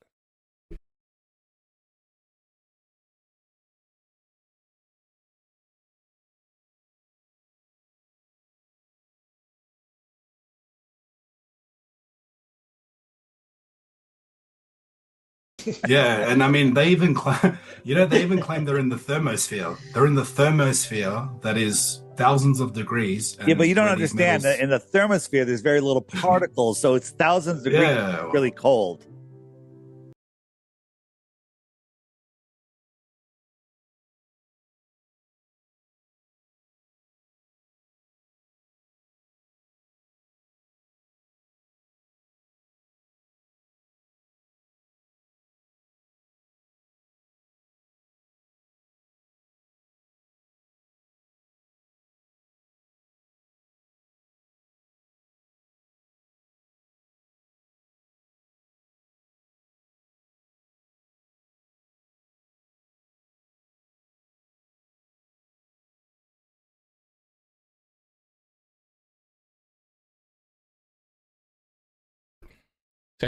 I just realized it's muted. Shit. So flat earthers don't understand the difference between temperature and heat, or like the transfer of energy. So up that high, yes, you can see the temperature of things measured up there could be thousands of degrees, but there's nothing to transfer that heat into an object. So there's nothing to do that. It's like, example is like, put your hand, have an oven, turn the oven on, crank it up to whatever, 350 degrees Fahrenheit, put your hand in the middle, not a problem. Now take your hand and push it to the top or the bottom, and then notice there's a slight difference. And then don't do that. Do not do that. Do not touch the sides of the oven. Do not touch the elements. Okay. I know I said that don't do that. Okay. I'm going to say right now, caveat, do not touch the, you put your hand in the middle of the oven, you hold it there for a little while. Even though this is 350 degrees, you hold it in there. Not a problem, because air isn't a great conductor of heat. It's not actually a very good conductor. And so it'll be fine. Now, obviously, you put something like a pan in there. You have a pan in the middle on the rack, or even the rack itself. Touching the rack, though, well, metal is a good conductor of heat and can conduct it. So even though everything in there is 350 degrees, the air is fine. You can put your hand in there, but if you touch the rack, oh, then you know it and you get burned. So yeah, don't touch the racks and shit like that. But don't do it on purpose. I got the scars to prove enough, as most of us have. But yeah. Metal is a good conductor of heat. So, and that's flat earthers. It's funny because I'm pretty sure this is something you learn when you're a toddler. You know, don't touch the hot things because they're burny. But flat earthers seem to have forgot this really simple thing. Yeah, don't touch hot shit. Yeah, exactly. But radiation doesn't need a medium to transfer heat. But still, let's not go there. Yeah. Radiation doesn't need radiation doesn't need something to transfer heat. Hold on here. But radiation doesn't need a medium to transfer heat, but still, let's not. Radiation doesn't need a medium to transfer heat. With radiation is different, but radiation isn't always going to heat something up. So what kind of radiation are we talking about? Because sometimes radiation can just be like something where it's, and then you can obviously protect from radiation. You can simply doesn't take much for radiation. In fact, I think gamma radiation can be blocked by a piece of paper. So it's not hard. I mean, we can protect ourselves from radiation really easy. It's called fucking sunblock. So if you can put a thin layer of cream on you and it protects you from being burnt by the sun, which is literally like solar radiation, then I think that maybe a satellite can be protected from radiation as well. I'm pretty sure that's easily done. Engineers have figured that shit out. Okay, there. Yeah. So this is what I did. I simply took this antenna name 1/4 wave monopole and I put it in, and this is it. So yeah, hey Leotis, yeah, thanks. I realized I was on mute. I should know the red means I'm mute on this.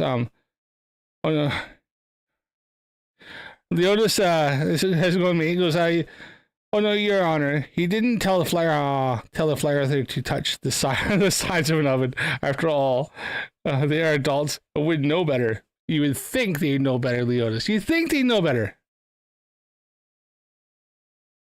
It goes, metal is a great Space Invader. Metal is a great conductor of heat. As a mechanical engineer, I can tell you. Now they are freshly Now that freshly welded steel looks like it came out of a freezer. Yeah, I'm a kind of I would say I'm a welder, but I learned how to weld when I did my mechanics programs in Canada. It's part of first year apprenticeship when you go to school is learning how to MIG weld. And I own a MIG welder because I have a project sitting on the driveway that needs some welding, and I have been neglecting it for a while. In fact, I got two projects because the freaking Kia needs something welded in the back as well before I do the MOT, but I digress. So yes, I do know this, and I do remember something you don't realize quite how hot that piece of metal is, or if I don't know how many I've done it a few times. So you're welding and realize you hold on a little longer, holding on to that metal, trying to weld something up real quick, and you realize how fast that heat transfers from that point there to that point there. And I got like insulated gloves on, like welding gloves. And so I look over and my freaking gloves starting to smoke. I'm going, oh fuck, that's getting hot. Shit. Like, oh woo! And then that heat starts transferring to the glove. Oh, yeah. I've a few times I've thrown my glove off because my hand's getting warm. Oh. I think I had some cheaper welding gloves and I burnt a hole straight through one of the fingers. So I was just holding on the edge of it. Yeah. These are omnidirectional antennas. They're not directional, so they could receive connection 360 degrees around them. And they could be there could be I think you see right here, these are basic like CB radio antennas, maybe a little bit more advanced than just the basic CB radio communication, but they're using people's antennas to track these satellites because they call it an open source project. Anyone can log into it and anyone can track these weather balloons, and they're also using it. Yeah, because they're using the freaking the antennas. Whatever antennas you can find, it is open source. I think they're using it as a repeater as well. So use that to kind of repeat, and then it gets the signal to where it needs to go. So as the locator for these balloons, and that's how they're gaining traction with this, and that's how they can track them. In my opinion, you can clearly see that it's doing the whole triangulation thingy. Except for the fact that he's already proved that it has a chip that connects to GPS. So he's just ignoring that part. Live in front of your faces, they're doing the triangulation thing right here. Look at that. So it should. Gio, why don't you click on some of the balloons and show us the heights? Oh, right here. It's right here. Oh, hold on. Yeah, so that one's 35 kilometers away, but I mean, you won't find one that's much higher than that. Yeah. So all of these are satellites. I can click on the next one. I can click on a they're satelloons. They're satelloons. Are they claiming they're satellites on this website? No, they're not. They're claiming they're exactly what the fuck they are, which is weather balloons.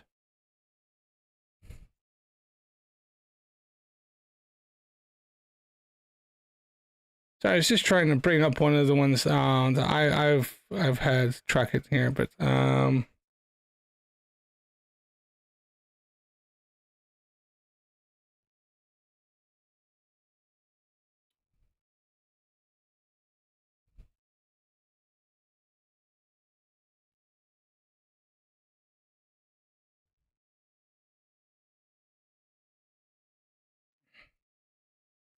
me have too much stuff open. All right, here.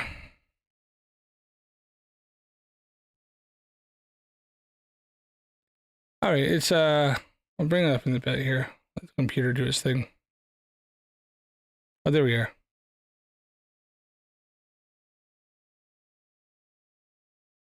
So quickly, as to check again, see what this one says. I just clicked a random one on this here. This right now going, so it's does it even give an altitude?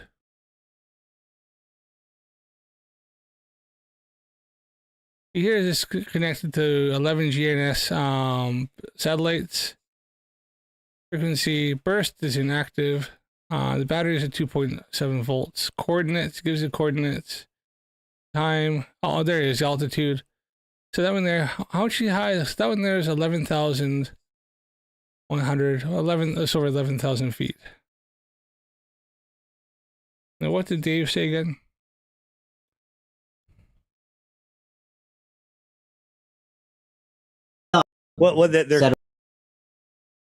all of these are satellites. I can click on the next one. I can click on a satelloons. They're satelloons. Are they claiming they're satellites on this website? No, No, satelloons. they're claiming they're the balloons. Okay. Yeah, I mean they have. Hold on, what did Dave ask again? With It's 35 altitude? kilometers away, but I mean, you won't find one that's much higher than that. Yeah. 35 kilometers. Oh, right here. It's right here. Yeah, so that one's 35 kilometers away, but I mean, you won't find one that's much higher than that. Yeah. So all of these are satellites. I can click on the next one. I can click on a 35. That's like 35,000. Yeah, 35. That's 35,000 meters. So yeah, you're not gonna find ones much higher than that because a balloon just can't go that high. It'll burst, right? It's not enough pressure. So but satellites go higher than that, and we know this, and you can check that, and so we can easily track that.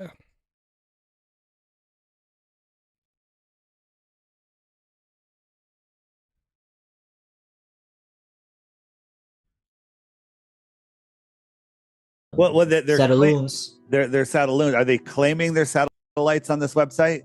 No, No, they're claiming they're satelloons. the balloons. Okay. Yeah, I mean they have the balloon icon. You And know. and the heights are all in the teens of They even kilometers. yeah, I think they even determine when it pops. Yeah, I'm not show the mistaken. legend, Gio. Show the legend. Remember the legend? Oh, you know where that was at. You gotta Yeah, help me top out right. with it. Top right. Yeah, right there. Yeah, that's the link. That's that the one, link. Yeah. Yeah, scroll down and it even shows like ascending, descending, Yeah. pop. Yeah, all that. Receiver, right there, yeah. receiver, launch site. Oh, the icons are missing on the website. I think it hasn't fully loaded yet, but yeah, I can show it if you need to. But yes. Yeah, go ahead. I guess it's not loading up for me. Go ahead. You start sharing, Angels.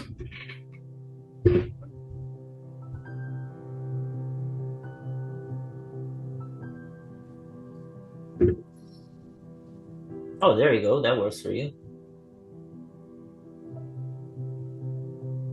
You see that right there on the top right bottom? Predicted burst location. So that's when the balloon has actually popped. So they even know when the balloon pops.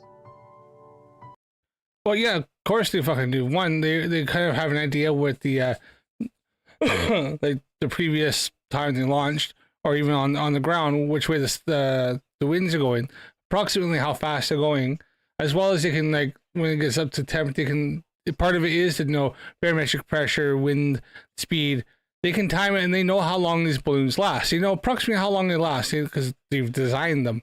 So they know how high it is. They know how fast it's moving, and then they can predict from the speed it's moving in the direction.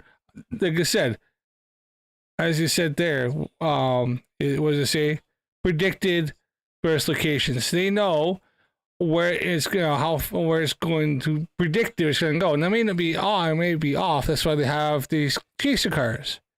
They have chase cars. So if I go back to the one I'm on here.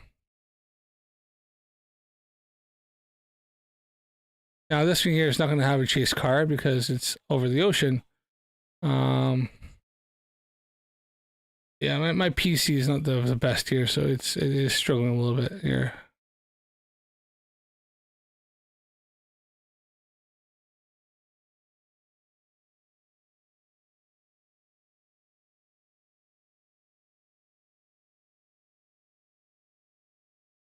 Where are we here? Come on.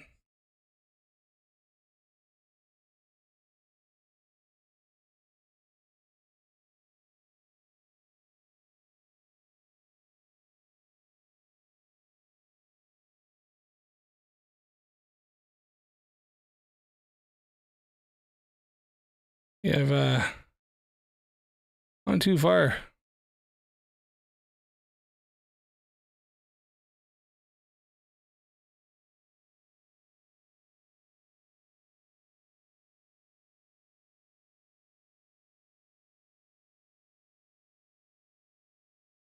Oh, Jimmy. All right. But I did see here earlier. I was there's one right there. So that chase car here, where it's going to be, they know where it's going. I didn't even click on those. I never actually clicked on the chase car. So now what are they using for this? Because probably using GPS, aren't they? They use coordinates. They know where the car is, so altitude.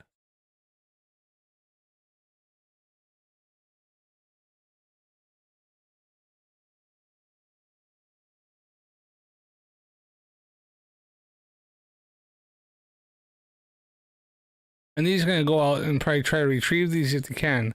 If they can't, pardon me, then that's where they have the whole thing. Just get rid of it, right? But they do try to go out and retrieve them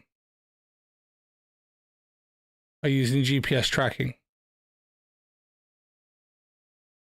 Now, does this give a predicted landing spot? Temperature.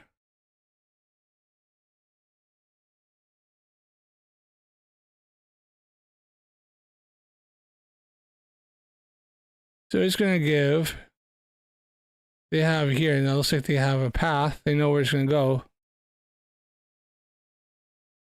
And there's this burst location there.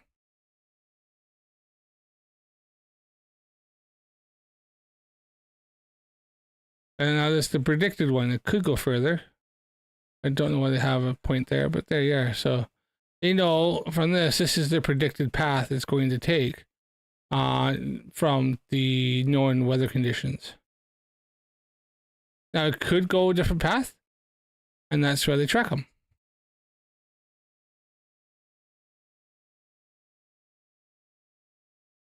Hey there, how's it going there, Mike? Nice to see you in there. The Drunk to Bunk Show is in the house.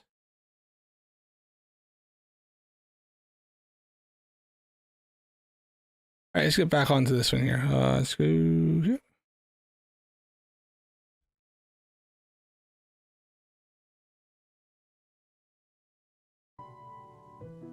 So obviously the balloon, they pop constantly. They're 4 times higher than an airplane. How are these not like getting stuck into like an airplane? Albrecht, Dave, I think he declined. I think he said something about he doesn't work with demons. That seems to be his cop out. Says he doesn't work with demons, and he thinks that Dr. Shiva is a demon. So fucking go figure. He's an engine or something like that. I guess. Well, I guess the flight plans, the location of these satelloons where they're traveling are not on airplane routes, something like that. You know, I have a couple major airline pilots that are totally flat, and I won't say the name of the major American airline. Yeah, Albrecht's like Man of Stone got himself booted from the panel for reasons. Yeah, I've heard. I'm on X a little bit. Yeah, I heard he was pretty toxic. He was I believe threats or something were thrown towards Dr. Shiva's way at one point. So allegedly. Strange that Space Invaders like demons. Don't you find it a bit strange that every time Flerf gets nailed on the subject, they bring religion into it? Just saying. Yeah, I know. Especially Dave apparently wasn't very religious, and then suddenly realized that there's a lot of religion Flerfs, and suddenly now he's all about Jesus. Weird. Yeah, dude. Albrecht's like, have you seen the tunes involved in and dipped? Yeah, Dave's is that. See, I wish he hadn't, because that would have been fun to see MC Tunes pin Dave down. But Dave was never getting involved in this. He was all gung ho until he realized when Dr. Shiva said about bringing a whole bunch of MIT people that he knows coming on it, and suddenly like have a whole bunch of scientists and know things and can pin stuff down, and then come down to pinning down and working on an experiment that both sides can do that can show flat or they all agree on. So you have to all sit there, come up with something, iron out all the details, and agree on something that can either show flat or globe. And Dave wasn't too keen on that, because then that means he's going to pin himself down to agree to something, and then he's got to go out and do it. And then when it shows that the Earth is a globe, then he has to accept it, because he's already accepted that he will accept the results of the experiment and that the experiment is valid. So Dave was never going to do that. He was never interested in going for that. He was just making. I think he was talking as he does. He yaps a bunch of stuff until it comes down to putting your money where your mouth is and actually, showing up. And then he's like, nope, not having that. He's not there.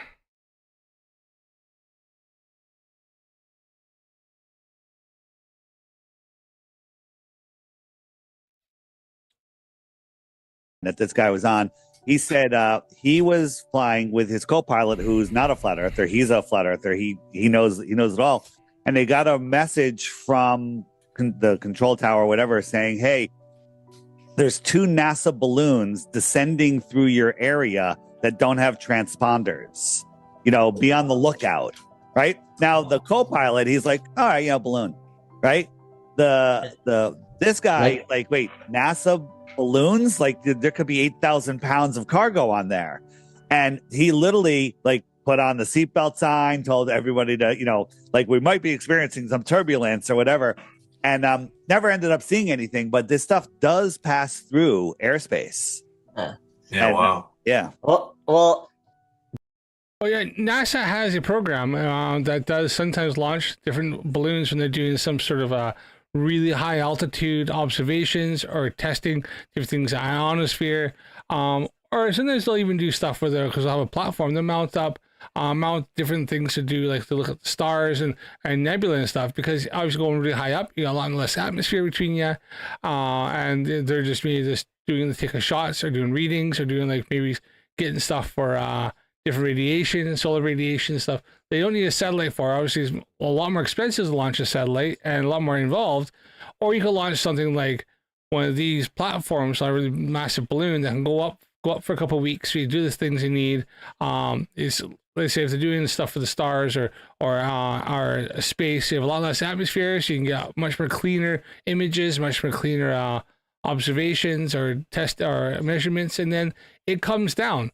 And then they know sometimes if something happens, they know it's coming down. They say you may have a transponder, or they know approximately they may not have a transponder, but it has GPS. That's why they knew. So that's how they knew it was going down on this flight route. Dave hasn't thought of that, has he? How did they know that those platforms, those balloons, were coming down on the flight path if it didn't have a transponder? So it has no radio. It's not giving a radio signal. So how do they know that, Dave? Now think about it for a second. Could it be that there's another system being used? Weird. Could it be fucking GPS? Holy shit.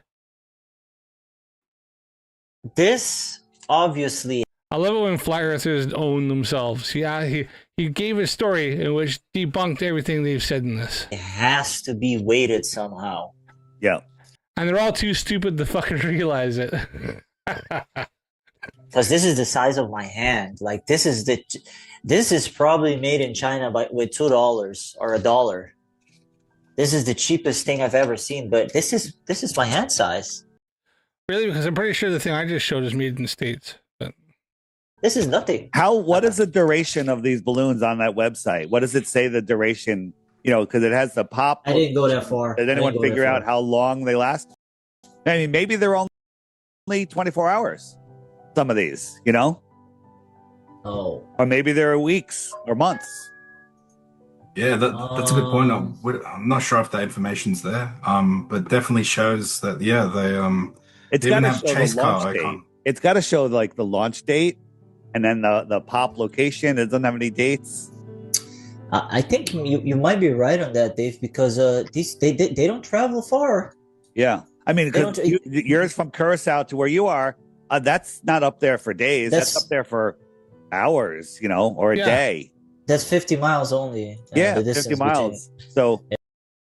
Yeah, they're only up for, I think it's 90 minutes, a couple hours, if that. And depending on wind speeds, depends on how far they go. Yeah. That's not fucking hard. You know, if you factor in the spin of the Earth, it should go 3,000 miles if it's up there for a couple hours. Oh, here we go. It is, because you don't think there's something like, I don't know, conservation of motion and the fact that the atmosphere is still moving with the Earth and things can move within the atmosphere. Oh, burst timer, 8 hours and 14 minutes. Oh, okay. Okay, so it's only up for a matter of hours, which makes sense. You know, small battery, you don't need a solar panel. It only has to work for 8 hours. Why do all of this if you have satellites? If you have satellites. Yeah. Why? Because satellites are in space and it's really hard to get like weather conditions, atmospheric pressure, like readings of atmosphere, wind conditions, wind speeds, fucking things like that from fucking space. Like, holy shit, these guys are fucking idiots. Why do they have these balloons in the atmosphere that's measuring things in the atmosphere when they have satellites? Because fucking thanks, you just answered your own question, you absolute fucking morons.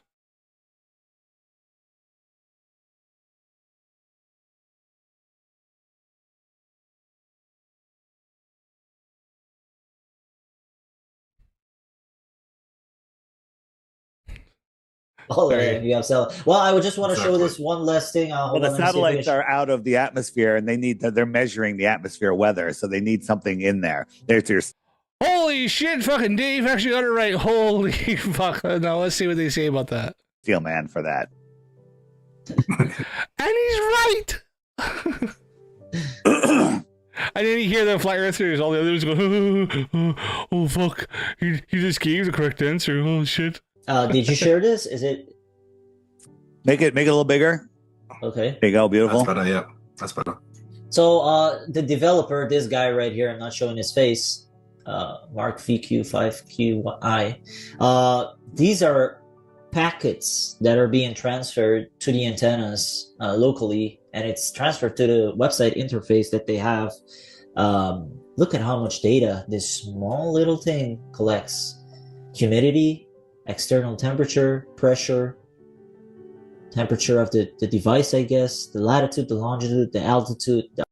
Depends on the bytes. It looks like it's seeing different 32 byte packet format. So 32 bytes. That's not a lot, people.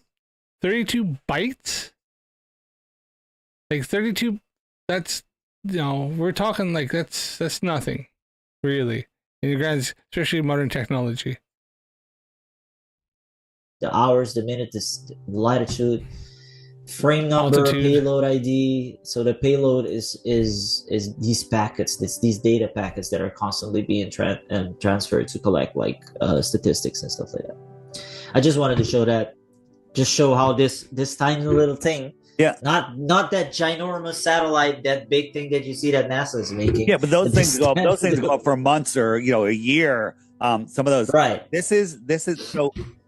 I'm going to assume this is part of the the daily launch every 12 hours, and Sure. they're collecting weather data. Okay, that's legit. Globe Earth, flat Earth, doesn't matter. That's legit information. What we've discovered here, though, is they ain't using satellites. It's all. Yeah. No, they didn't, because they legit showed the fucking that they do use satellites. In fact, they showed the how they had the chip that connects to satellites. So good fucking job, boys. And they claim to be. Yeah, they claim to be using satellites. Glober's like, all of this stuff is tracked from space. How do you think they do it? We're like, the ground. And they're like, no, why would they have satellites? I have a bit of a question here. Just that little claim you made there, and I do find it rather interesting. So, I'm just gonna find something here. I did notice.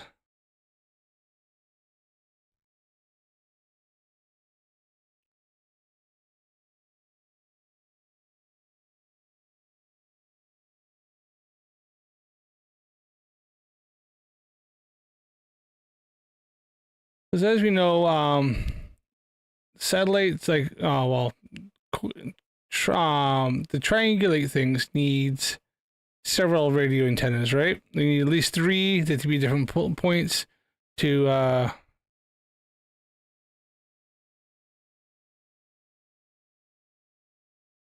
let's see if I can find one. I've seen a few that are out. Wait, let's see here.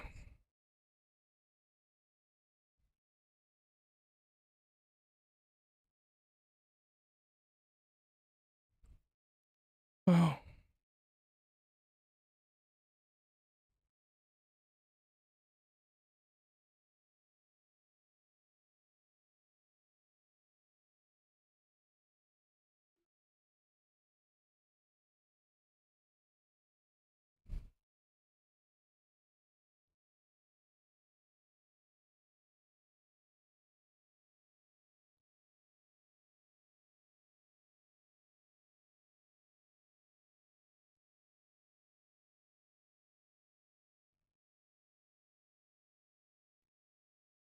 Sorry, just looking for something to see if they actually do have them. And it'd be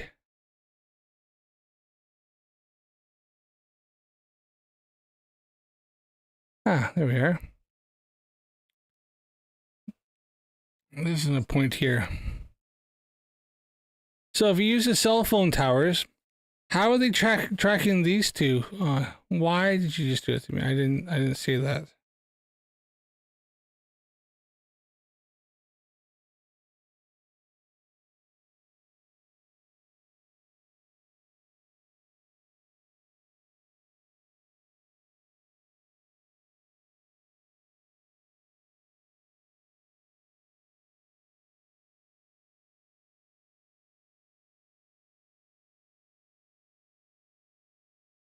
Oh, come on.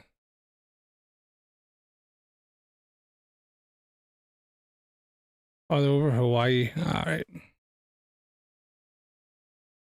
Let me just falsify myself.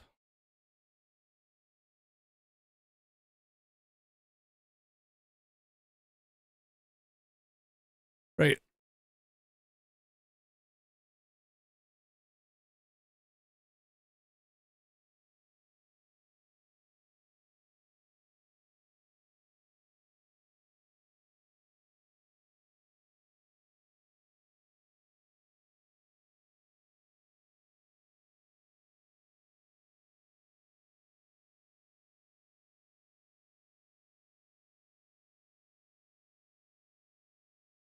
Let's see if there's any that are above, like out somewhere else. Seems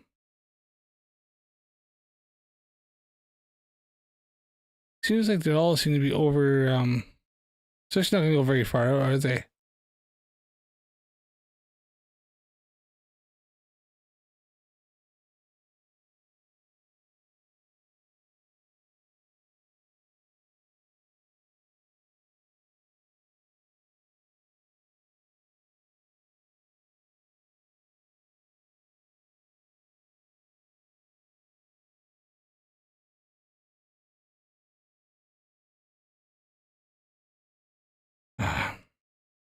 I always has to go one step further than I actually wanted it to go.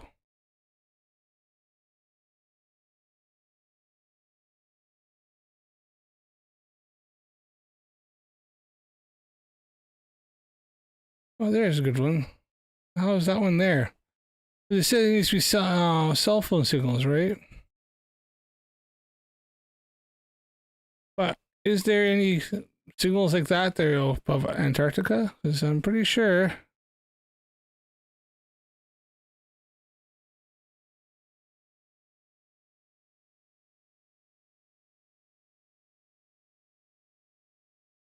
Always doubles up. That's weird.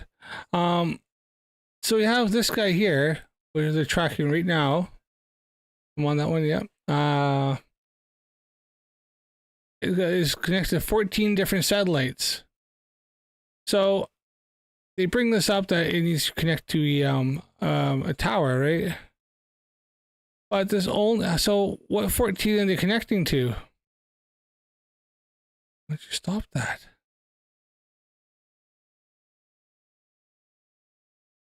Because it looks like this is only connecting to the one here, and that's it. But yet it's saying 14 GNSS services used, SVS used. There's one tower, and it's going out here, and this is over Antarctica. So that kind of falsifies their whole narrative of trying to say that.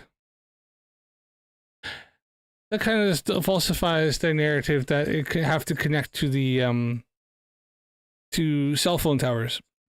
So yeah, that took me all of. It would have been quicker if it wasn't live streaming and using up a bunch of my CPU to try to do this. But yeah. All right. Well, there we are. Nice one, fellas. I've just once again, flerfs Dave and Angels of the Lies falsified them. This is proving that it's all ground based. Right. Exactly. Except it's not if you know where to fucking look. Like I just found one in Antarctica, and there's one tower, so you can't get triangulation off one fucking tower. So this is its interface. So this is how much data these little things are connected. And these are right here. These are the local antennas that it connects to, that it transfers the data to. Yeah, wow. Yeah. Anyways, Amazing. What about this one? I think Yeah, I think we've covered it. Anybody that's listening, go to that website, dig What about through this it, one? see what you can find. Leave a comment in the comments here. Reach out to any of us. Angels of Light on TikTok is live most mornings here in the USA, evenings in Australia, and Geocentric is on there all the time. Also, check it out. Yeah, those two guys literally live on fucking TikTok. Like they obviously have no job. Because Angels of Light, this is the evening, but fucking that guy is always on. He'll run 8-9 hour live streams fucking nearly every single day. And Angels, fucking do something about that fucking little, like, what is that above your lip and below? Like, you look ridiculous, buddy. But whatever. Yeah, I mean, Angels is always on. It's fucking, the guy definitely has no life. He's got no wife or kids, or maybe no job, or I don't know. On my app, everybody, if you go to the star button, if you're new to TikTok, which lots of people on the app are new or not even on TikTok, get a TikTok account.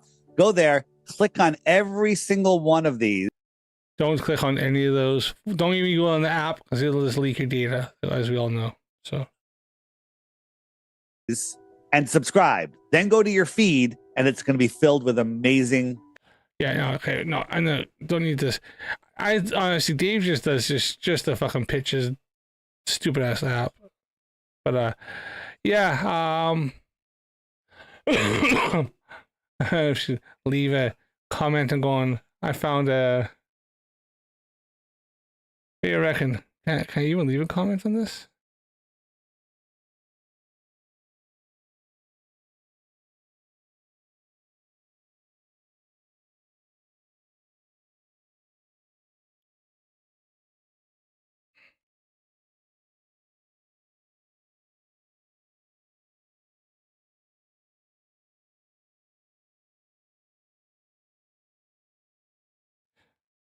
Let's see if he gets back to me on this one. I found.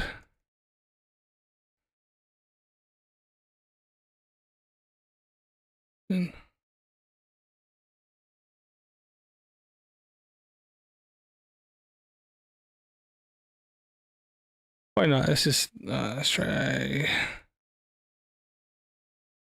Crap. I'm not the best at typing, so. Oh. How did I mess that one up?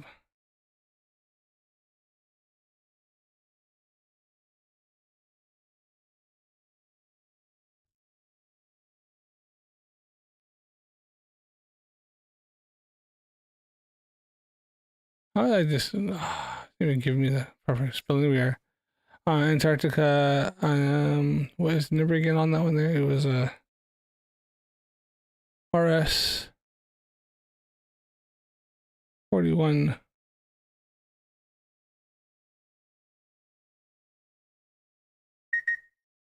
dash SG W 26 2650 615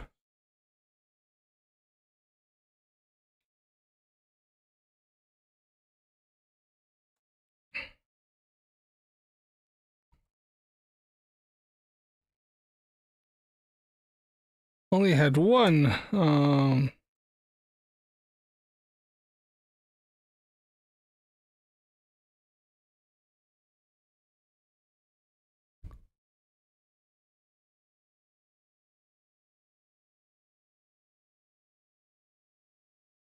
track it using GPS satellites. So I just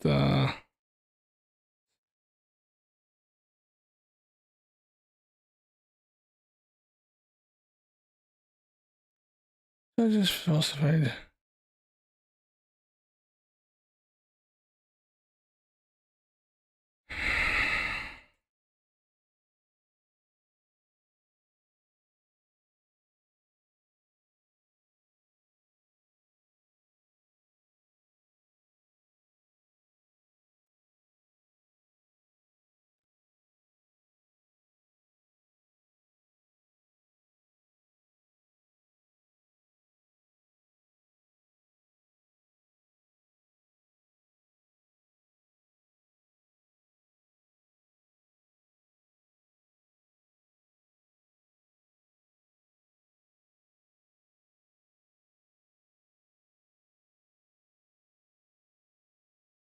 There, I thought a little bit of fun there. See if we actually gets back to this. I found a weather balloon over Antarctica. I gave the number. Only had one tower, yet it could still track it using GPS satellites. So I was just falsified the entire video in 3 minutes search. In 3 minute search.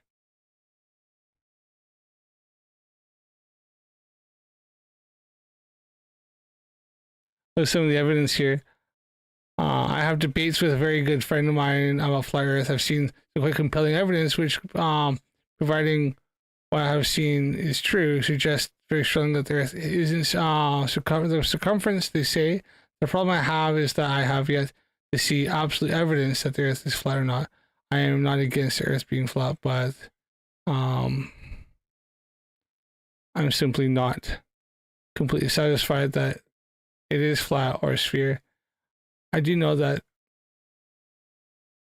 what brings that. I know that bringing on some non-proof with some evidence which has no real idea about what does not help in your case with evidence which has no idea about what does not help your case. Either does declaring that Starlink doesn't work.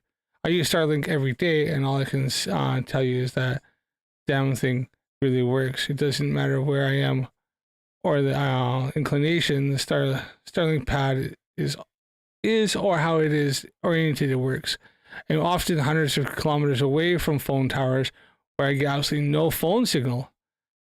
As well as that, I also get Starlink signal no matter the compass inclination, even though some say the sensor must be oriented to the south. Honestly, you can't say if the Earth is flat or not, but I say Starlink works no matter where I am. I'm fucked if I know.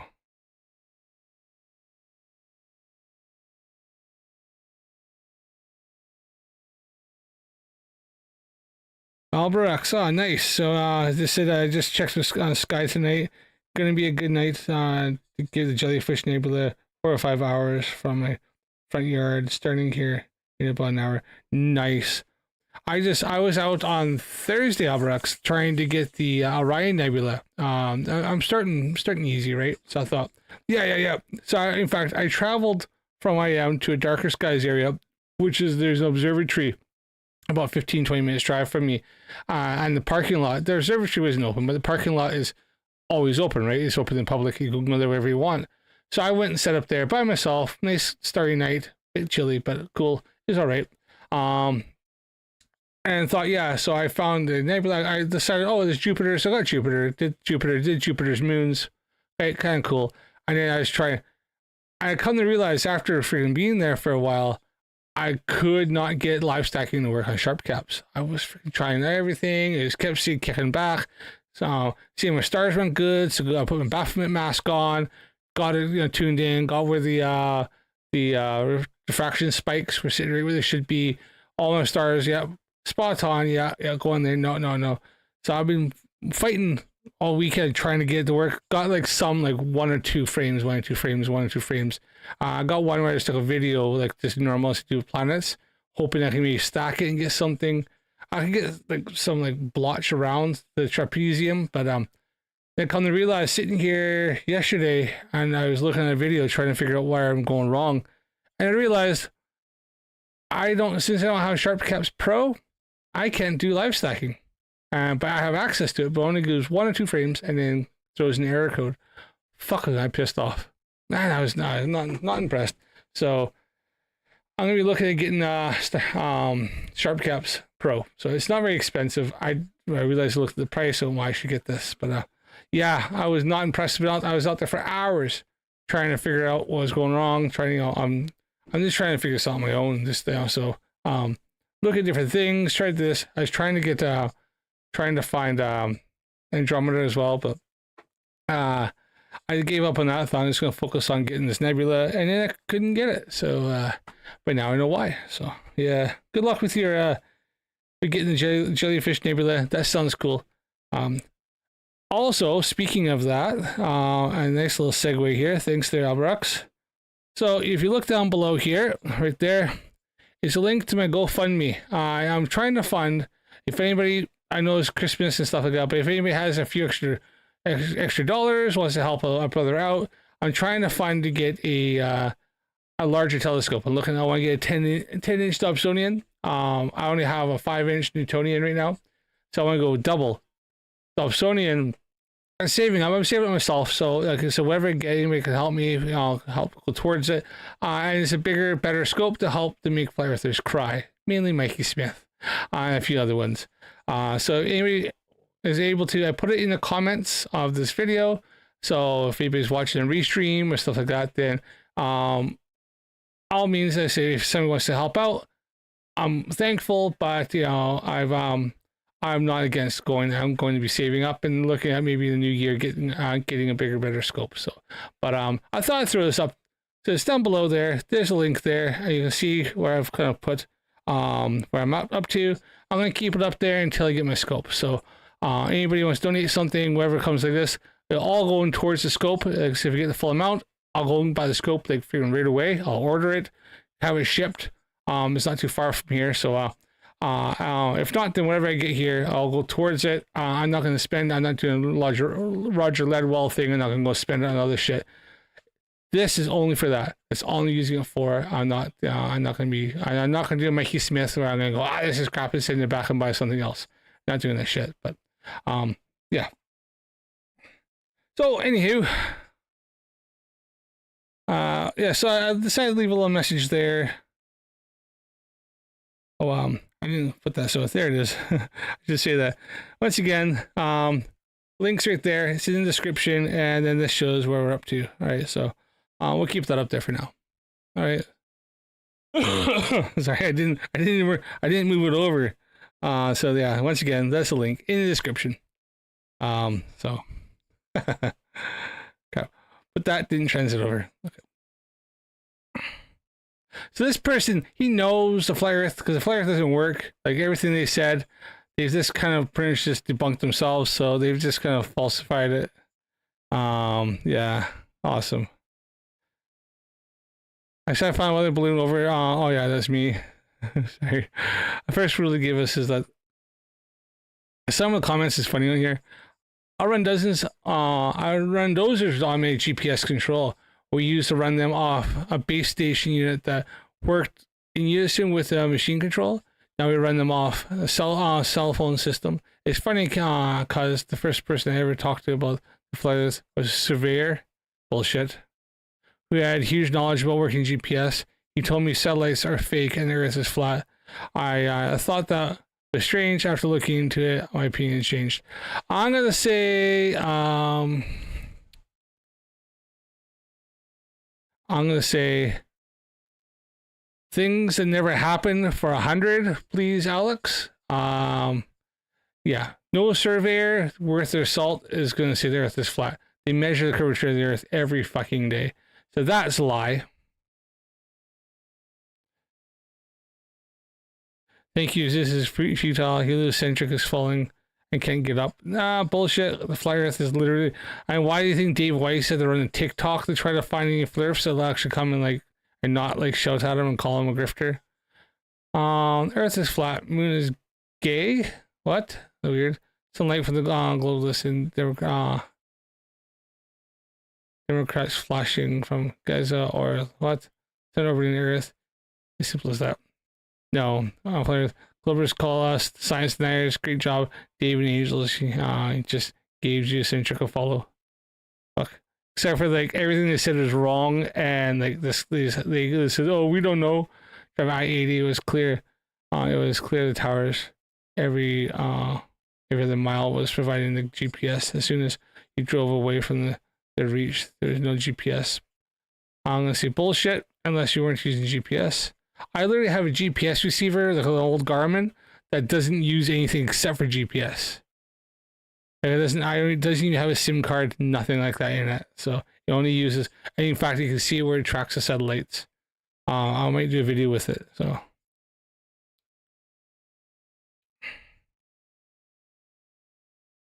This basically explains the common core questions, flat Earth questions, compass a little bit about the moon, Earth, etc. It's interactive FE representation model bullshit. Crystals are used for different frequencies. Back in the day with RC cars, we had to have different crystals. Each RC car had radio controller. Yeah, I remember that. Seeing that. Yeah. You can switch crystals out depending on which receiver you're using. At the same crystal for another driver, you really would control the car. The same frequency would make a mess because no one could control their own car. Nowadays, pretty much all RC cars are running on 2.4 gigahertz frequency because it can run a multitude of radios at the same time without interference. True.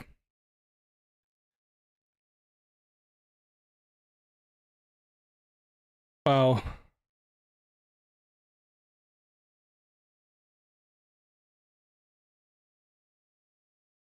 Across the sky, moving in the constant speed of some faster than others, and constant heading at different heights.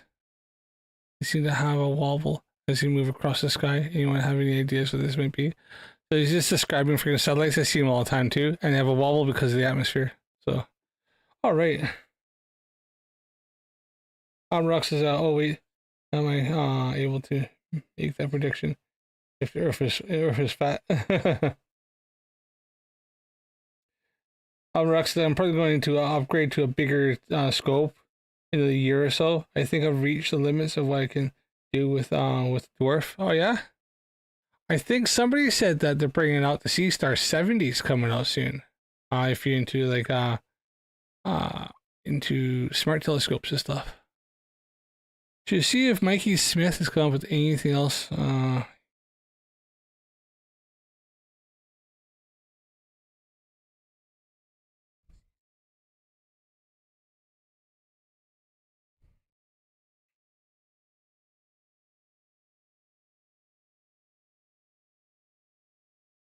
Anything new from Mikey? If not, I might just call it a night here. It is like after midnight. And I've been doing some fucking late nights.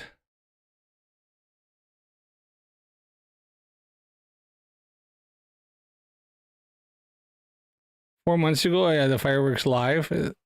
See, he keeps taking down his stuff. I wonder why. It's weird.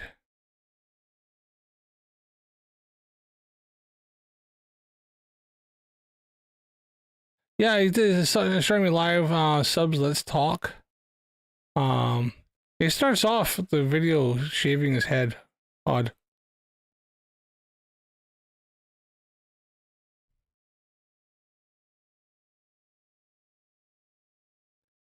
Pleiades has in definition on bigger stars. I seen the Pleiades on it. I was gonna do it with a scope because I think the Pleiades are really easy. Like it's like super easy to find and get. I got loads of images. Just see what he's got. Just to see what he's got for shits and giggles. Just recording Pleiades constellation here. Stars are getting clear. You can see how the bigger colorful ones are coming to points because they are frequencies. We will hopefully get the humidity down so we can get some clear pictures and videos. Dude, he's in fucking Saskatchewan. There's not really much humidity. In wintertime, you can get less humidity there because cold air carries less humidity. What we could do, actually, let's experiment here while we zoom in to one of the stars. Holy fuck! Now he's really gonna fucking. He's using his cell phone to zoom in because obviously his binoculars are set. You can't change it. So I have to see. This is gonna be fun. Oh fucking hell! Oh, shakes. Got the shakes.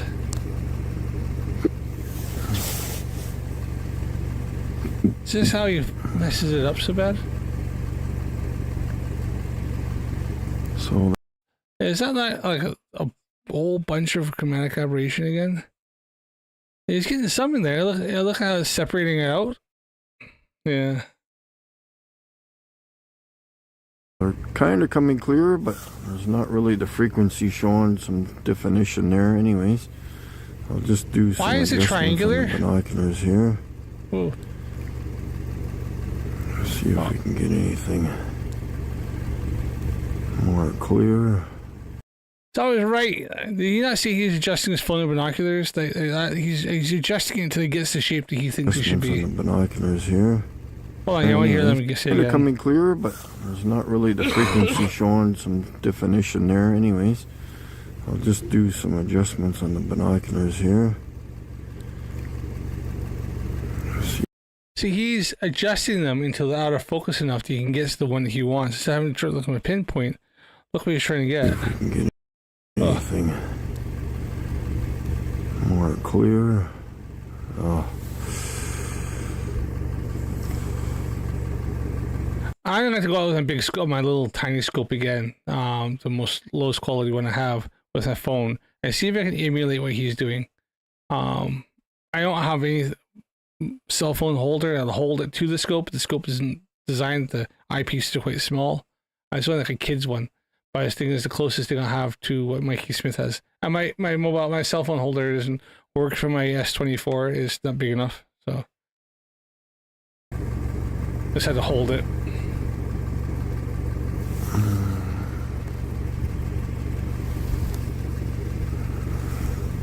And then we can pick any one of the bigger ones, like we can go up to there.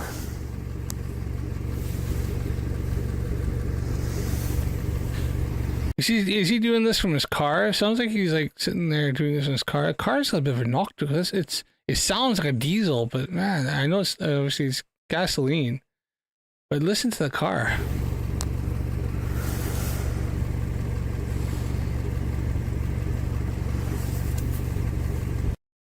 Yeah, there's definitely a knock to that. His engine's on its way out. That thing's fucked. It's not in the pose. It's not a horizontally opposed engine in that. It's not a Boxster engine. I'm sure like that one there, his Outback he's driving, it's just a regular inline 4. It might be V6 actually, but it's definitely not opposed. Those have their own kind of sound anyways, you can tell.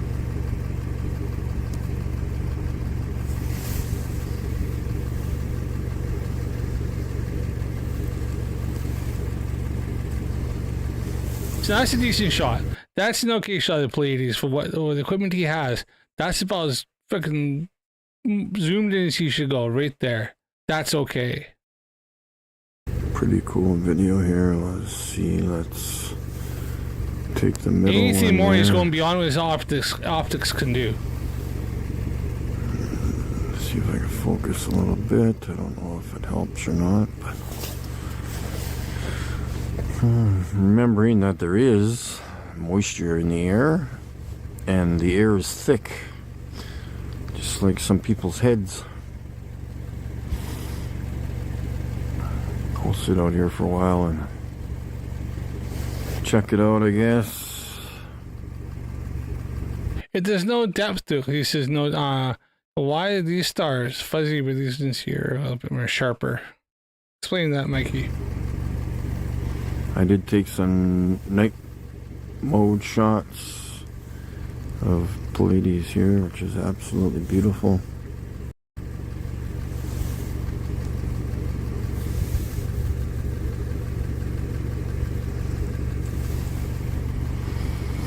So, And again, see, now that's half decent, right? That's not too bad. Like you get the Pleiades, you got all the stars in there.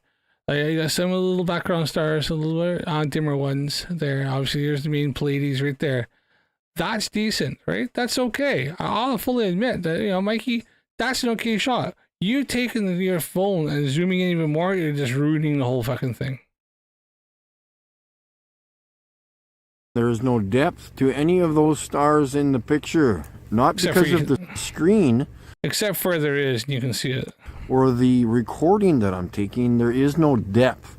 Those little stars are not further in distance. They are right beside the bigger stars. Yes, we're learning here, folks. So one of the other ones, some of them fuzzier, and like you can see where like something's holding, but other ones are sharper and more clear. Explain that.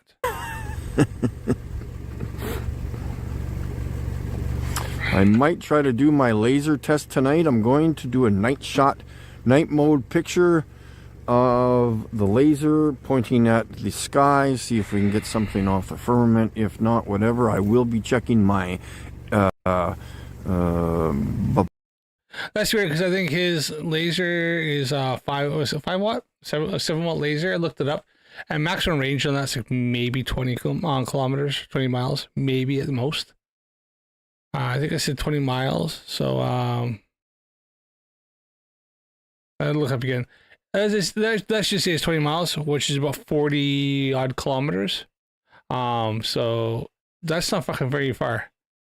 Even if the firmament is there, that Mikey likes to claim it's there, he says it's like double that length. So his laser ain't hitting shit. All he's doing is seeing it diverge and then start to light up bits of the atmosphere, like the moisture and dust in the air at one point. So what's it called? The airplane app, whatever, to make sure that there's no airplanes in the sky or near me before I point the laser at the sky. So again, you see this star right here in the middle.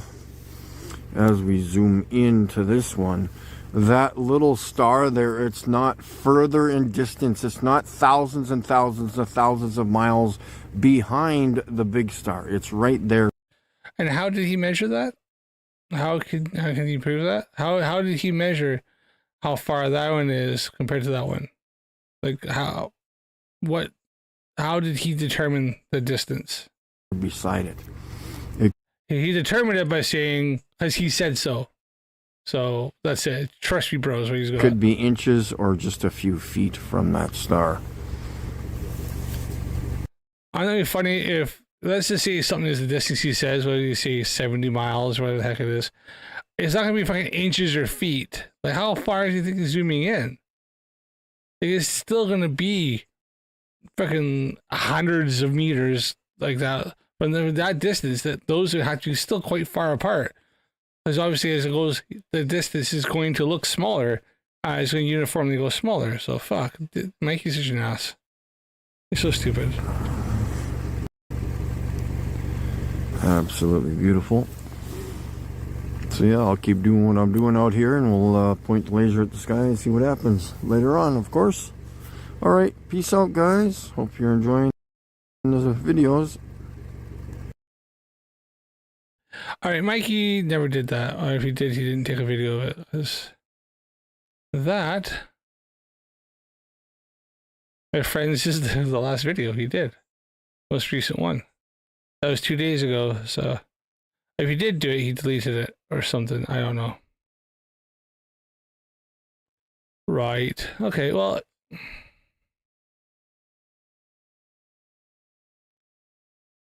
yeah, I think I'm going to keep it at that. It seems like everybody's kind of gone to sleep and all that. So,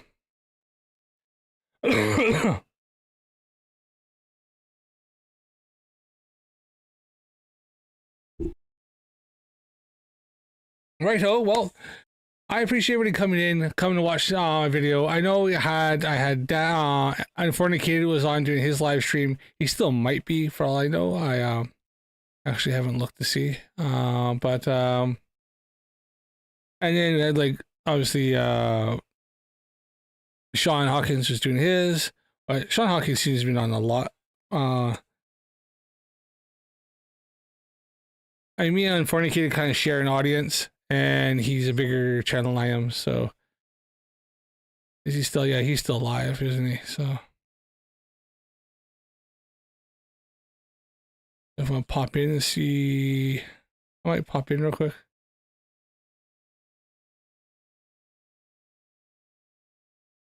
I don't know if anybody's watching, but we'll check out and see what Daniel's up to. If it'll load. I don't know if my computer's updating. It seems really laggy tonight.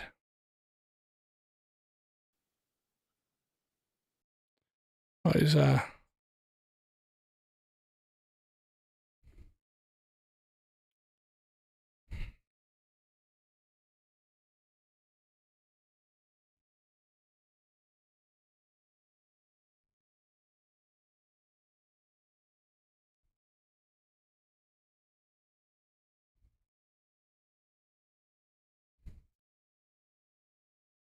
yeah, my computer seems to be struggling here.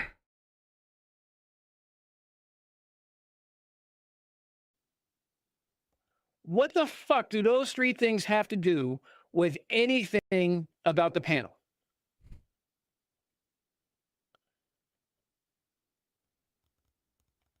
Hey, Kevin, your conspiratorial thinking is showing. You might want to tuck that back in. 20 people physicists from MIT, Harvard, proposing you do 20 iterations of that experiment. Sorry, Geek G, as President of the United States. I'm just going to switch accounts On here. each team, you have a flat earther and an MIT physicist. I'm proposing I will help facilitate. Gotta go. Just give us a second here. I was on my other account that I usually use because it's a premium, so I don't get all the ads. But this one here, I'll True, yes. After him, the final test of Earth's surface should be observing the sun.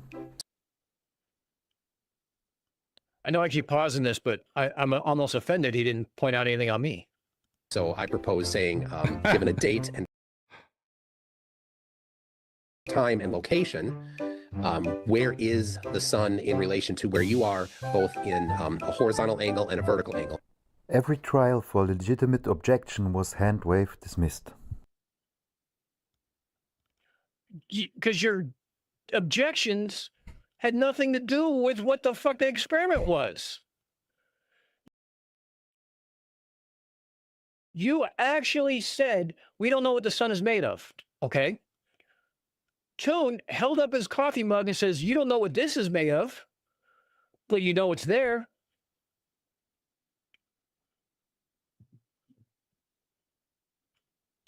Sky doesn't offer direct measurable information direct to the ground because it's a phenomenon which is independent from the concrete geometry of the surface. Okay, no, it's not. And as I said on there, there's a geometric certainty, and he disagreed with me. Fine. I say it's a geometric certainty for a sphere. Therefore, provide a model where yours predicts the exact same thing based on whatever fucking geometry you want to use. That flies right away from that. Do not invoke magic. Do not invoke math, spherical math.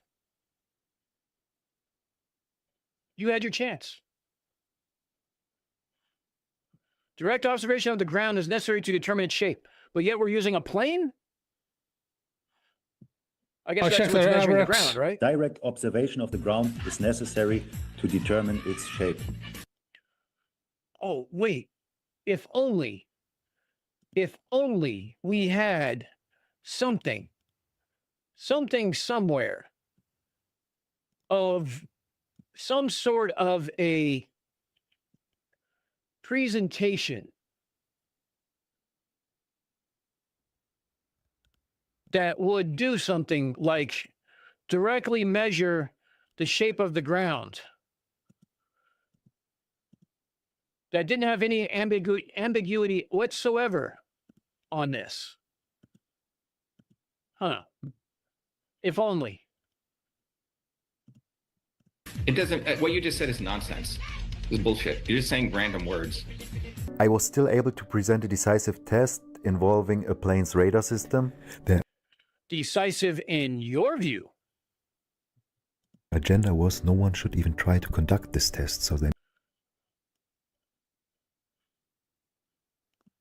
I'm gonna stop pausing this over and over. It's gonna take an hour. So I'm not gonna stop this every 5 seconds. Let me let him play out and let him get his fucking feet wet, and then we'll go from there. Involving a plane's radar system. Their agenda was no one should even try to conduct this test. Hold on. I'm sorry. Let me go back. Bullshit. You're just saying random words. I was still able to present a decisive test involving a plane's radar system. Their agenda was no one should even try to conduct this test, so they made up lie after lie, just pure falseness about an alleged too high margin of error. This is the ILS slope there, and it's got those the gray borders around it, above and below.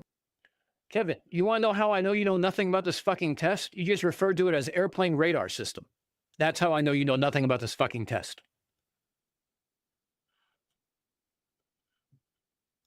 And that's showing the margin of error of the width of the beam. The runway diagram triangle around the 3-degree line has to do with whether there are obstacles in the way, which the pilot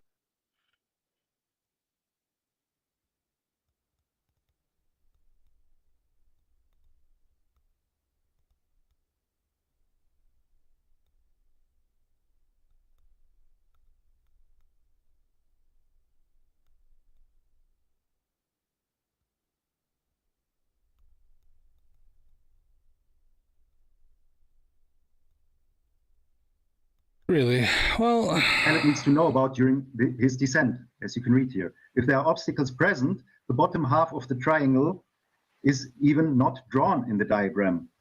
So that has nothing to do with the margin of error, as Toon presented it. We will present another detailed breakdown of their margin of error failures. It's just too much. But they were so deluded and overconfident that they believed they had considered every possibility to make the summit support their narrative. They only allowed one non-native English participant who hadn't even taken part in a public spoken debate, making A shit ton else were invited. And if they weren't douchebags and they weren't assholes, they were invited. What about the one native speaker, or I'm sorry, what about the 2 native speakers that were there on the team, Ryan and Globeslayer? Ryan said, fuck all. And Globeslayer got more or less threatened, from what I understand. That's an indictment on your group, not ours. at 1 versus 3. However, they repeatedly reassured themselves that our test hasn't been done before, that they couldn't handle it when I brought up a result from a closely similar observation. We showed the prediction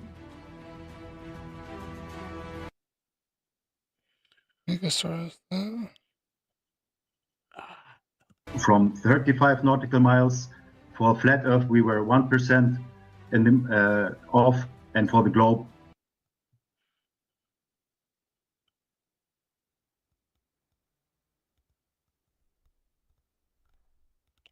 And what variables did you account for?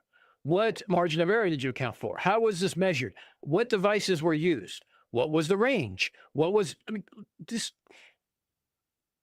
35 nautical miles was the range? Where is all this data for this experiment? The reason why this wasn't considered, Kevin, is because you're showing 2 little fucking triangles in your own math without explaining A, how the math works, B, what the fuck you're actually talking about, C, margin of error. Something as simple as what kind of altimeter was it? Was it radar or was it pressure? What's the margin area of that? So right. Yeah. Okay. See you then, Leotis. Sorry, I was just looking at my Discord here where I was listening to Dano.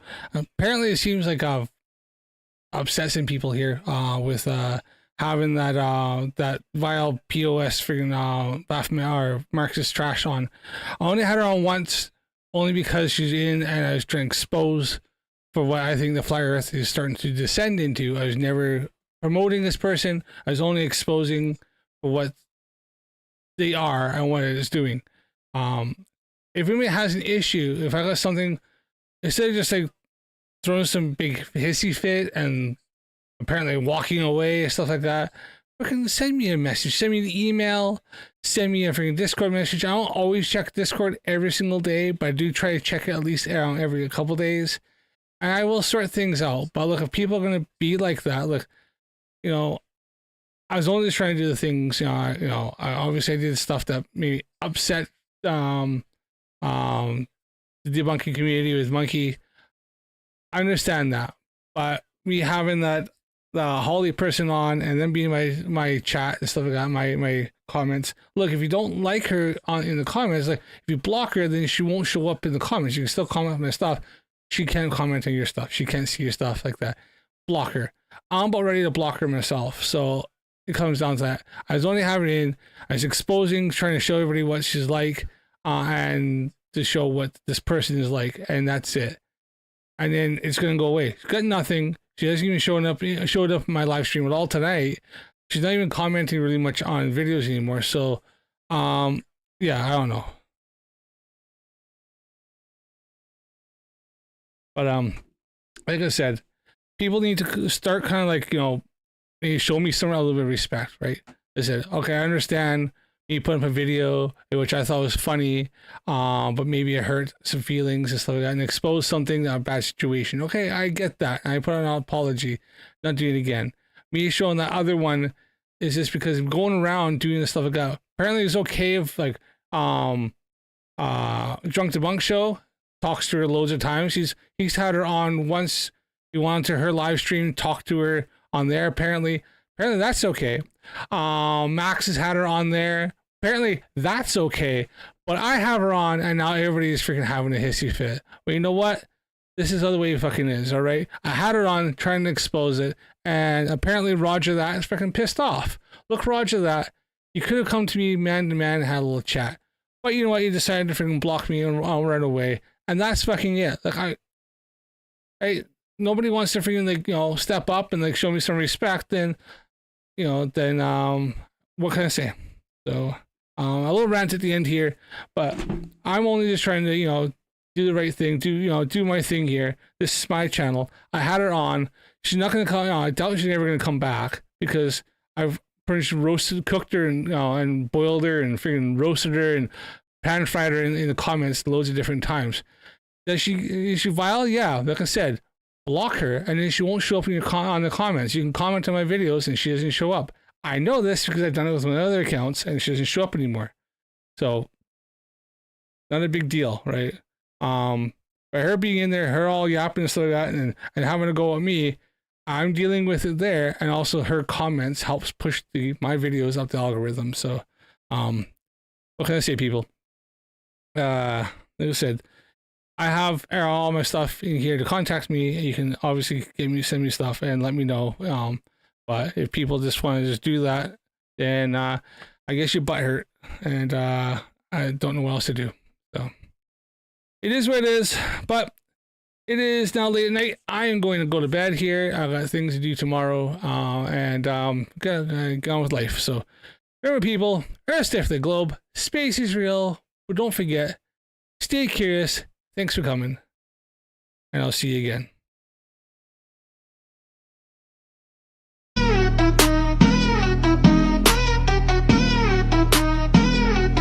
NASA lies, yeah, that's what I say. Don't have proof or facts in any way. I claim the moon's made of plasma, a place no one can go. The Apollo program's a scam, I can't back it up though. They talk about the ISS is floating in space. You ask me in a pool, I'd say is the case. Satelloons in the sky held up by helium balloons. But bro, that's just a lie, cause that's what all bitches do. NASA lies is something I'll never prove. No facts, no evidence, debates I will lose. They say they've been to the moon, I say it's not the truth. I see truth in no way, I hate MC2 when he shows me proof. The firmament is real, a dome up above, but I'll never prove it, so lost that I'm dumb. I know the world is flat, trust your sense of sight. Saying gravity's just a theory is why I'm up at night. NASA is phony like a show or movie, fake like some stage. Truman Show, child's play, it's just but suck at this game. Because I'm just a dick with only my stupid self to blame. But I'm so fucking sure that the earth is flat, based on how I feel with my pop of flerfs. Swear my blind faith is what keeps it real. NASA lies is something I'll never prove. No facts, no evidence, debates I will lose. They say they've been to the moon, I say it's not the truth. I see truth in no way, I hate MC2 when he shows me proof.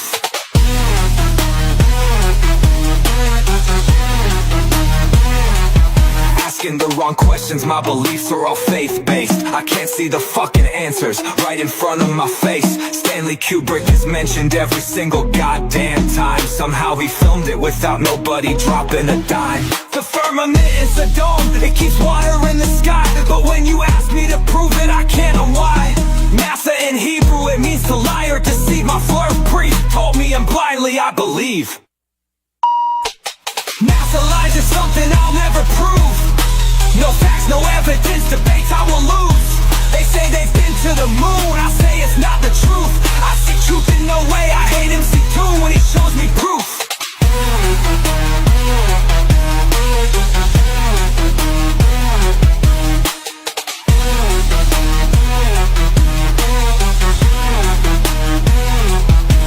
Spreading misinformation and lies willfully, so proud. Like Nathan Thompson yelling at strangers so loud. NASA's lies, people, space is fake and Earth isn't round. Oh shit, the fathers and husbands stop me into the ground.